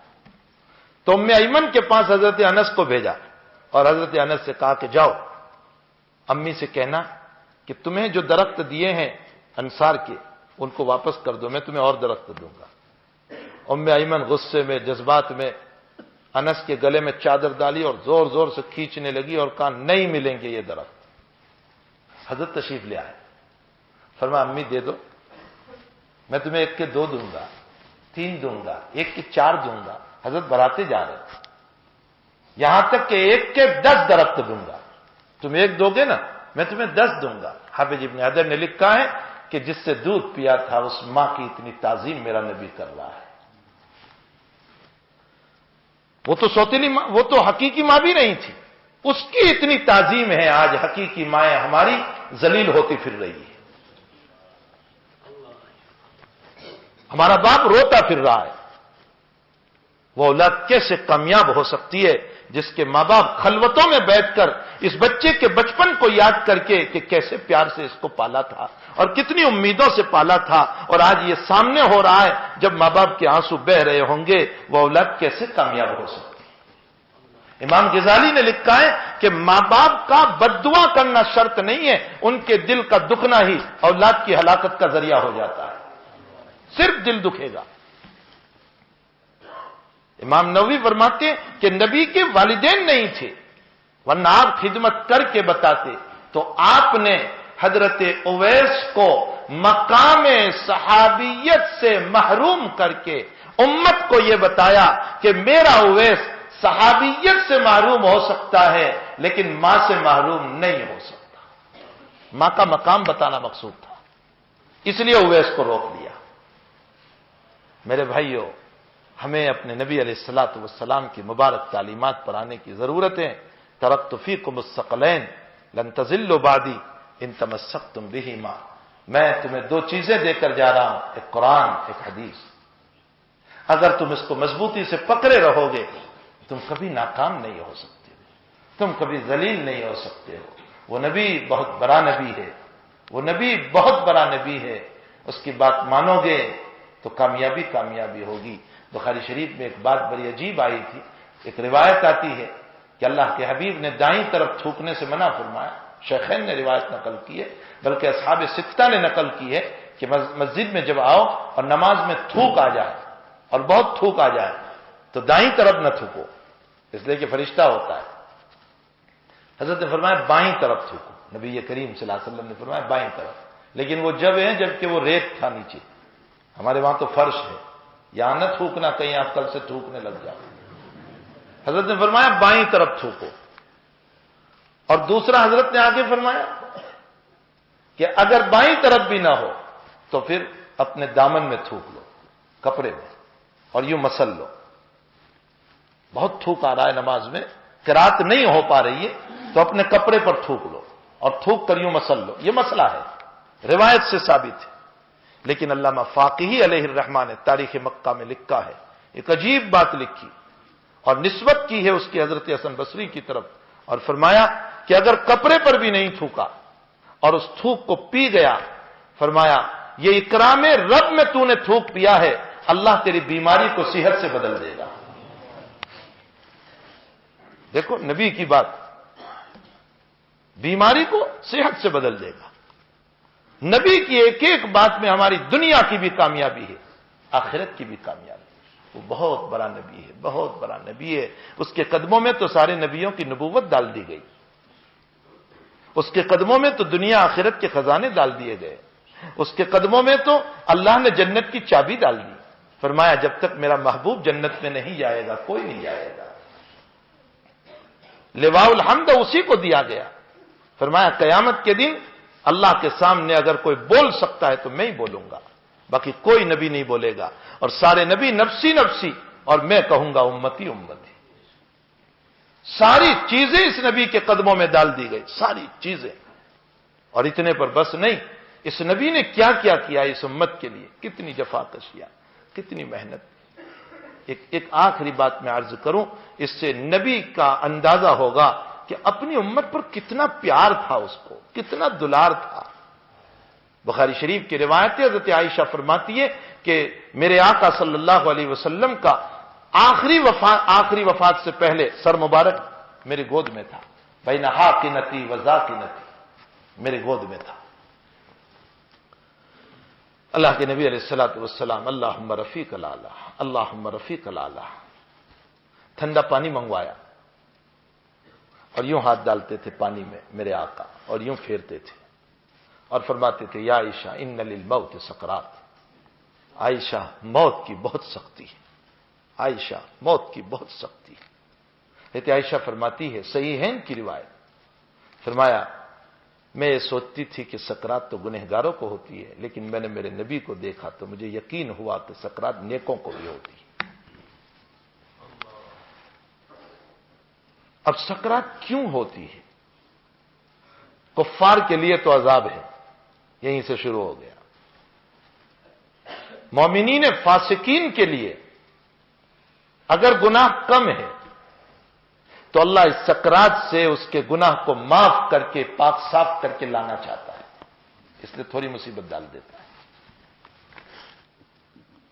اور اگر بہت گناہ ہے تو پھر قبر کا عذاب، اس سے بھی صفائی نہیں ہوئی تو پھر حشر کا عذاب، پھر جہنم کا عذاب۔ اولیاء اللہ کو سکرات کیوں ہوتی ہے؟ فرمایا اولیاء اللہ کو، انبیاء کو سکرات اس لیے ہوئی کہ وہ عبادت کے ذریعے سے، مجاہدات کے ذریعے سے جنت کے جس مقام پر پہنچنا چاہتے تھے، اس مقام پر پہنچنے میں تھوڑا سا بھی فاصلہ رہ گیا تو تھوڑی سی تکلیف ڈال دیتے ہیں تاکہ اس تکلیف کے بہانے اس مقام بلند پر پہنچا دیں۔ یہ عام علماء نے جواب دیا۔ سرزمین ہندوستان پر محدث کبیر قطب الاقطاب حضرت مولانا رشید احمد گنگوہی نور اللہ مرکزہ، اس وقت نہیں ہے ورنہ حضرت کے حالات میں سناتا، ہمارے اکابر نے جو باتیں پہلے کہی تھی وہ کتاب منظر عام پر آئی بھی نہیں تھی، اور حسین رشید احمد گنگوہی انہی باتوں کو بیان کرتا ہے جبکہ وہ کتابیں بھی نہیں دیکھی تھی۔ معلوم ہوتا ہے رشید احمد کا علم وہ تھا جو ابن قیم کا علم تھا، جو امام غزالی کا علم تھا۔ وہ باتیں حضرت کی زبان سے اور قلم سے نکلی، ہم کیا جانیں کہ ہمارے اکابر کون تھے۔ حضرت گنگوئی رحمۃ اللہ علیہ فرماتے ہیں کہ یہ جو جواب دیا گیا کہ ترقی درجات کے لیے، اس مقام پر پہنچانے کے لیے سکرات ڈالی جاتی ہے، فرمایا سب کے باب میں ہوگا، اولیاء اللہ کے باب میں، لیکن میرے نبی کے باب میں میں اس جواب کو نہیں مانتا ہوں۔ کیوں نہیں؟ حضرت گنگوئی فرماتے ہیں کہ میرے نبی کو تو سارے مقام مل چکے تھے، کون سے مقام کی ضرورت تھی اب؟ لواء الحمد یوم القیامت ولا فخر، تعریف کا جھنڈا قیامت میں میرے ہاتھ میں ہوگا، شفاعت کبریٰ مجھ کو نصیب، اللہ اپنے عرش پر بٹھائے گا نبی کو نصیب، جنت کی چابی آپ کے ہاتھ میں، آپ جنت کھولیں گے، سارے مقامات آپ کو مل چکے ہیں، ابھی کون سا مقام آپ کو دینا تھا؟ فرمایا میرے نبی کے باب میں ایک جواب میرے دل پر آتا ہے، حضرت فرماتے ہیں، اور وہ جواب اپنے دلوں پر آپ بھی لکھ کر لے جاؤ۔ فرمایا میرے نبی کو تو سارے مقامات مل ہی چکے تھے، لیکن میرے نبی نے سکرات کی سختیاں امت کے خاطر برداشت فرمائی کہ میری امت میں اگر کسی کو سکرات ہو تو اس کی اولاد کو تسلی ہو جائے، میرے نبی کو ہوئی تھی تو میرے باپ کو ہو تو کیا حرج ہے۔ دنیا سے جاتے جاتے بھی یہ نبی اپنی امت کے خاطر سکرات کی سختی برداشت کر گیا، امت کے خاطر۔ میرے بھائیوں، اس نبی کی سنتوں کو پہچانو، اس کو جانو، اس پر عمل کرو، کوششیں کرو، اس نبی کی زندگی پر آؤ، اس کو اپنا محبوب سچا بناؤ، اس پر کثرت سے درود شریف پڑھو، کثرت سے درود شریف پڑھو، چلتے پھرتے اٹھتے بیٹھتے درود شریف کا ورد رکھو۔ یہ درود شریف نبی کو راضی کرے گا، اللہ کو بھی راضی کر دے گا، اس لیے کثرت سے درود شریف پڑھو اور سنتوں کو تلاش کر کر کے عمل کرو، معاف کرنے کا مزاج بناؤ، درگزر کرنے کا مزاج بناؤ، کسی کے عیب کو چھپاؤ، ہم کسی کے عیب کو کھولیں گے، اللہ ہمارے دسیوں عیب کو کھولے گا۔ عیبوں کو چھپاؤ، کسی کو ذلیل کرنے کی فکریں نہ کرو، کسی کی بیٹی کے توڑنے کے مسائل میں نہ پڑو، جوڑنے کے مسائل میں پڑو۔ کسی اٹھتے ہوئے کو گرنا یہ کمال نہیں ہے، کمال تو یہ ہے کہ گرے ہوئے کو اٹھا لو، یہ میرے نبی کریم صلی اللہ علیہ وسلم کی عادت اور آپ کی خصلت مبارکہ ہے۔ گرتے ہوئے کو سنبھالنا یہ انسانیت ہے، اور اٹھتے ہوئے کو گرانا یہ جانور اور حیوان پناہ ہے۔ ہم انسان پناہ لے کر کے چلنے والے بنے، اللہ کے حبیب کی یہ مبارک تعلیمات ہیں، ان تعلیمات کو اپنی زندگیوں میں اتارنے والے بنے، اور اس کے لیے اپنی اولادوں کو مکاتب اور مدارس کی طرف مائل کریں، ان میں دین ہوگا تو اولادیں اپنے ماں باپ کی اطاعت گزار فرما بردار ہوگی۔ مکاتب کی تعلیم کو عام کرو، اس لیے کہ دارالعلوم کے مقابلے میں مکاتب کی تعلیم فرض عین ہے، دارالعلوم کی تعلیم فرض کفایہ ہے، لیکن مکاتب کی تعلیم فرض عین ہے۔ کیوں؟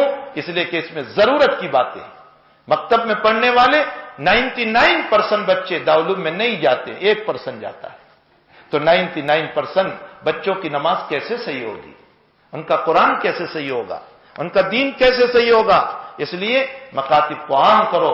یہ جو اس وقت دنیاوی تعلیم اور انگلش میڈیم کا جو ہوا کھڑا ہوا ہے، میں منع نہیں کرتا، تم شوق سے کالج میں پڑھو، پارک میں پھلو پھولو، لیکن یاد رکھو ایک اللہ اس کے رسول کو نہ بھولو۔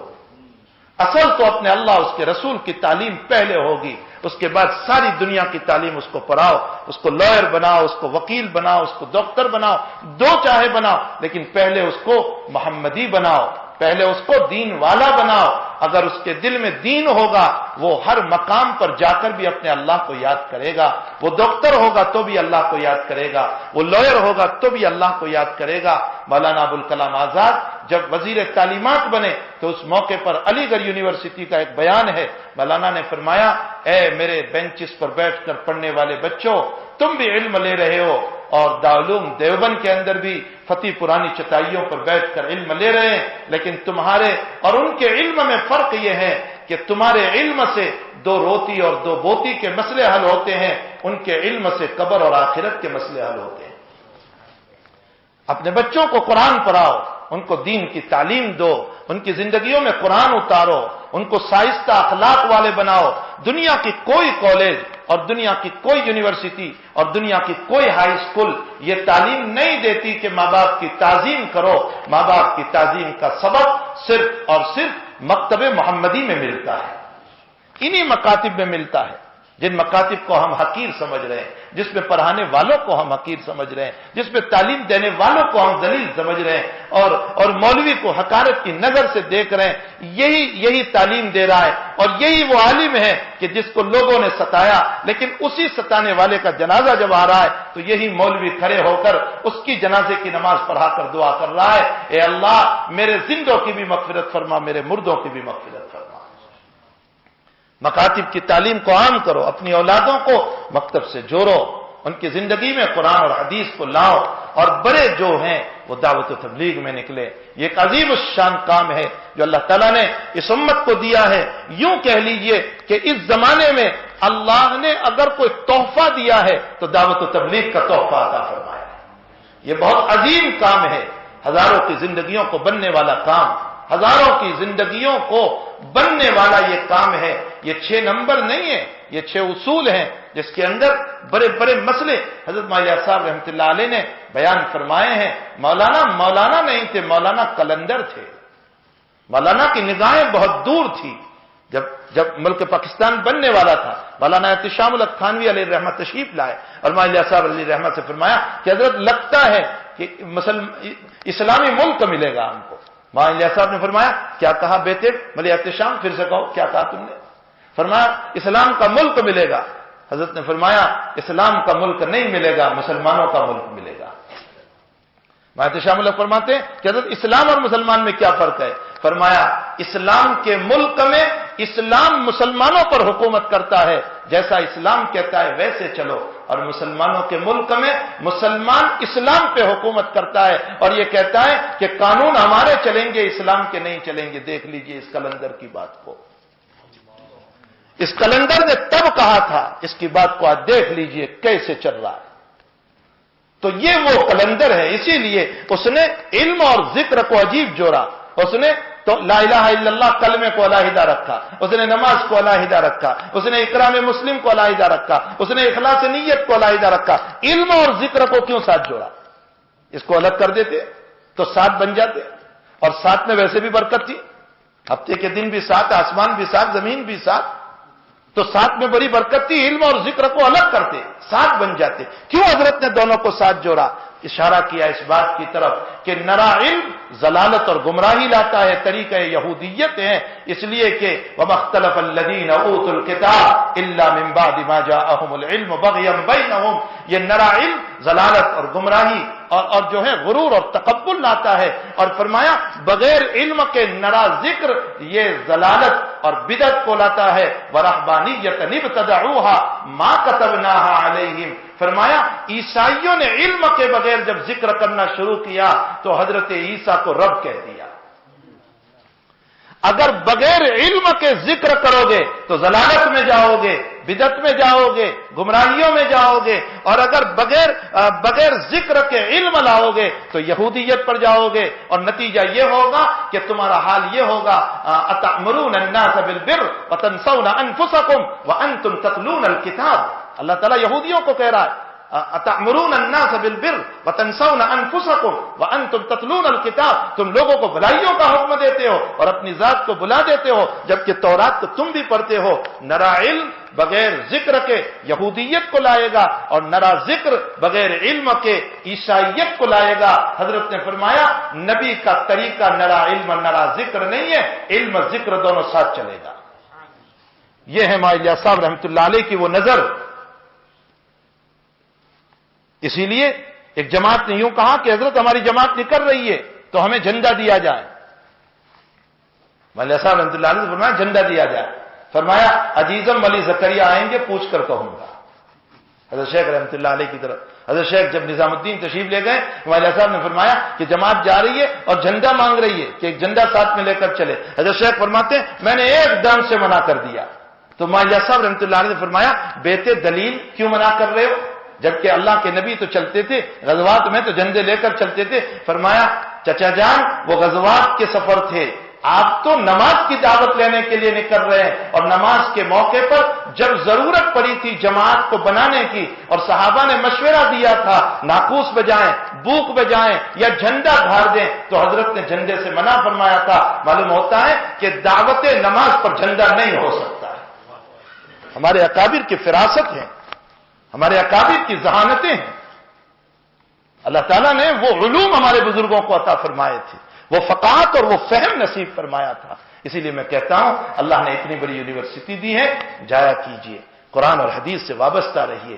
اللہ تعالیٰ ہم تمام کو ان باتوں پر عمل کی توفیق عطا فرمائے، سنت نبی سے محبت نصیب فرمائے۔ اس لیے بڑوں کو میری گزارش ہے اللہ کے راستے میں نکلو، چلا 4 مہینے کی ترتیب اپناؤ، اپنا وقت لگاؤ، اور اپنا وقت لگا کر اپنی زندگی کو بنانے کی فکریں کرو۔ اللہ تعالیٰ ہم تمام کو عمل کی توفیق عطا فرمائے، اور اہل اللہ سے وابستہ رہو، اللہ والوں کی خدمت میں جایا کرو، اپنے قلوب کو مجلہ اور مصفا کرو، اپنے دلوں کو صاف کرو، اللہ اللہ کرو، کچھ ذکر کرو، اپنے رب کو یاد کرو۔ اس رب کی یاد میں بڑا مزہ ہے۔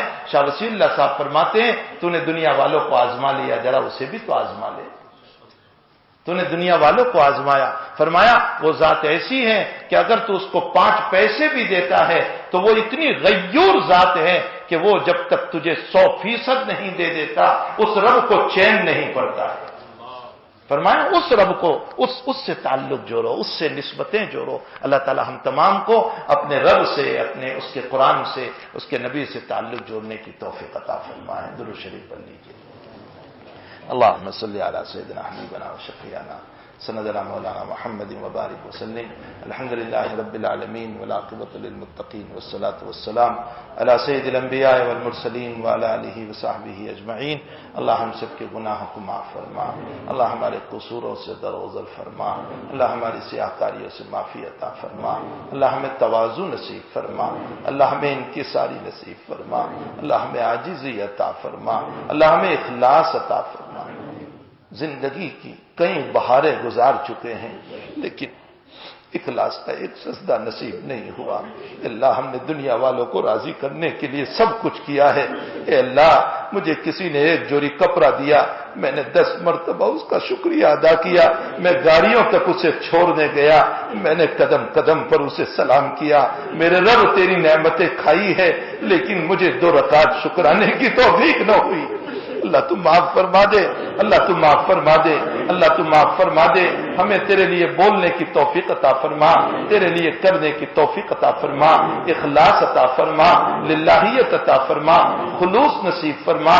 اللہ تیرے حبیب سے سچی محبت نصیب فرما، عقیدت نصیب فرما، سنتوں سے پیار نصیب فرما، تیرے قرآن سے محبت عطا فرما، تلاوت کا ذوق عطا فرما، سجدوں کا سرور عطا فرما۔ اے اللہ نمازوں کی لذت نصیب فرما، ذکر کی حلاوت عطا فرما، ذکر کی مستی نصیب فرما، ذکر کی مستی نصیب فرما، ذکر کی مستی نصیب فرما۔ اللہ ہمارے بال بچوں، ہمارے اہل و عیال کی مغفرت فرما، ہمارے بیوی بچوں کی مغفرت فرما، اللہ ان کے گناہوں کو معاف فرما۔ اللہ وہ بیچارے کمزور ہیں، ان سے کوتاہیاں ہو جاتی ہے، ان پر بڑی ذمہ داریاں ہیں، ان ذمہ داریوں کے ساتھ وہ تیرے حقوق کو بھی ادا کر رہی ہے، یقیناً کوتاہیاں ہوئی ہے، اللہ انہیں معاف فرما دے، انہیں معاف فرما دے، انہیں معاف فرما دے۔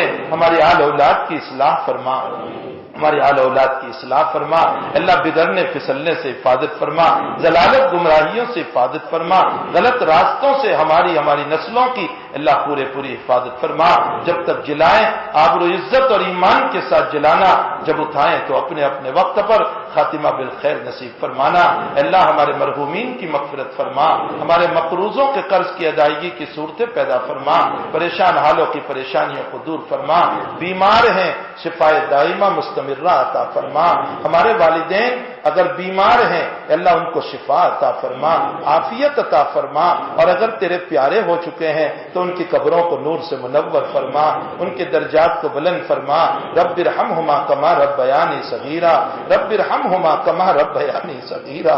اے اللہ ہم چھوٹے تھے، اللہ ہماری انگلیاں پکڑ کے ہمیں لے کر چلتے تھے، ہماری کروٹیں بدلنے پر ان کی اونگیں حرام ہو جاتی تھی۔ اے اللہ میرے بخار پر ان کو بخار آ جایا کرتا تھا، میرے رونے پر میرے ماں باپ رو دیا کرتے تھے۔ نکمی اولاد اپنے ماں باپ کو بھلا بیٹھی ہے، اے اللہ ان اولادوں کو اپنے ماں باپ کی اتباع کی توفیق عطا فرما، فرما برداری کا ذوق عطا فرما، اطاعت کا ذوق عطا فرما، مہلک بیماریوں سے اللہ ہماری حفاظت فرما، کینسر سے حفاظت فرما، برین ہیمریج سے حفاظت فرما، ایریا رگڑنے والی بیماریوں سے حفاظت فرما، فالج اور لقوے سے حفاظت فرما، اور جو ان بیماریوں میں ہیں ان کو شفائے دائمہ نصیب فرما، انہیں عافیت عطا فرما، انہیں عافیت عطا فرما، انہیں عافیت عطا فرما۔ اے اللہ اپنے وقت پر سب کا خاتمہ بالخیر نصیب فرما، سجدوں میں موت عطا فرما، نمازوں میں موت عطا فرما، تلاوت قرآن پر موت عطا فرما، تیری حضوری پر موت عطا فرما، تیری یادوں پر موت عطا فرما، تیری یادوں پر موت عطا فرما، دنیا کے تذکروں پر موت سے حفاظت فرمانا، دنیا کے تذکروں پر موت سے حفاظت فرمانا۔ اے اللہ ہم نے تیرے قرآن میں سنا ہے تو قیامت کے دن یوں کہنے والا ہے، اے مجرموں الگ ہو جاؤ، اے مجرموں الگ ہو جاؤ۔ اللہ تو اس دن تیرے اس اعلان سے ہمیں ابو جہل کے ساتھ نہ کرنا، ہمیں ابو لہب کے ساتھ نہ کرنا، ہمیں عتبہ شیبہ کے ساتھ نہ کرنا، ہمیں تیرے نبی کے ساتھ کر دینا، ہمیں تیرے نبی کے ساتھ کر دینا، ہمیں تیرے صحابہ اولیاء کے ساتھ کر دینا۔ اے اللہ تو یہ بھی کہنے والا ہے یوم تبلی السرائر فما لہ من قوۃ ولا ناصر، میں تم سب کے بھیدوں کو کھول دوں گا، میں تم سب کے رازوں کو کھول دوں گا۔ تم گھوڑے پر سوار تھے یا گدھے پر سوار تھے، تم نے اجلے کپڑے پہن کر بہت دھوکہ دیا تھا۔ اللہ تو قیامت میں راز کھولنے والا ہے، میرے مالک اگر آپ نے ہمارا راز کھول دیا تو ہماری اولاد یوں کہے گی، او گندے باپ تو کتنا نالائق تھا۔ اللہ ہمیں اپنی اولادوں کے سامنے رسوا نہ کرنا، ہمیں ذلیل نہ کرنا، اپنے نبی کے سامنے رسوا نہ کرنا، اپنے شاگردوں کے سامنے رسوا نہ کرنا، امت کے سامنے رسوا نہ کرنا۔ ہمارے کندھوں پر ہاتھ رکھ کر ہمیں معاف کر دینا، ہمارے کندھوں پر ہاتھ رکھ کر ہمیں معاف کر دینا، ہمارے کندھوں پر ہاتھ رکھ کر ہمیں معاف کر دینا۔ اے اللہ دیکھنا تیرے بندے تیرے سامنے کیسے رو رہے ہیں، اللہ ان کے رونے کو قبول فرما لے، آنسوؤں کو قبول فرما لے۔ اے اللہ سچی توبہ نصیب فرما دے، سچی توبہ نصیب فرما دے، پورے مجمع کی جائز تمناؤں کو پوری فرما، سب کی حاجتوں کو پورا فرما، سب کے دلی مرادوں کو پورا فرما، سب کے کاروبار میں برکت عطا فرما، کھیتیوں میں برکت عطا فرما۔ الہ العالمین جو مانگا اپنے فضل سے عطا فرما، جو نہیں مانگا آپ اپنے فضل سے عطا فرما دیجئے۔ اللہ 29 حروف میں ہم اپنی تمام تمنا نہیں بیان کر سکتے ہیں، تو بہت واقف ہیں، ہماری ساری ضرورتوں کو دست غیب سے پورا فرما دے۔ اللہ ہماری دعاؤں کو اپنے فضل و کرم سے اس مجلس میں جو تیرے مخلص ہو، جس کی آمین تجھے تجھے پیاری ہو، اس کی آمینوں کے ساتھ ہم سب کی آمینوں کو بھی قبول فرما، آمین یا رب العالمین۔ وصلی اللہ علی نبینا محمد وآلہ وصحبہ اجمعین برحمتک یا ارحم الراحمین۔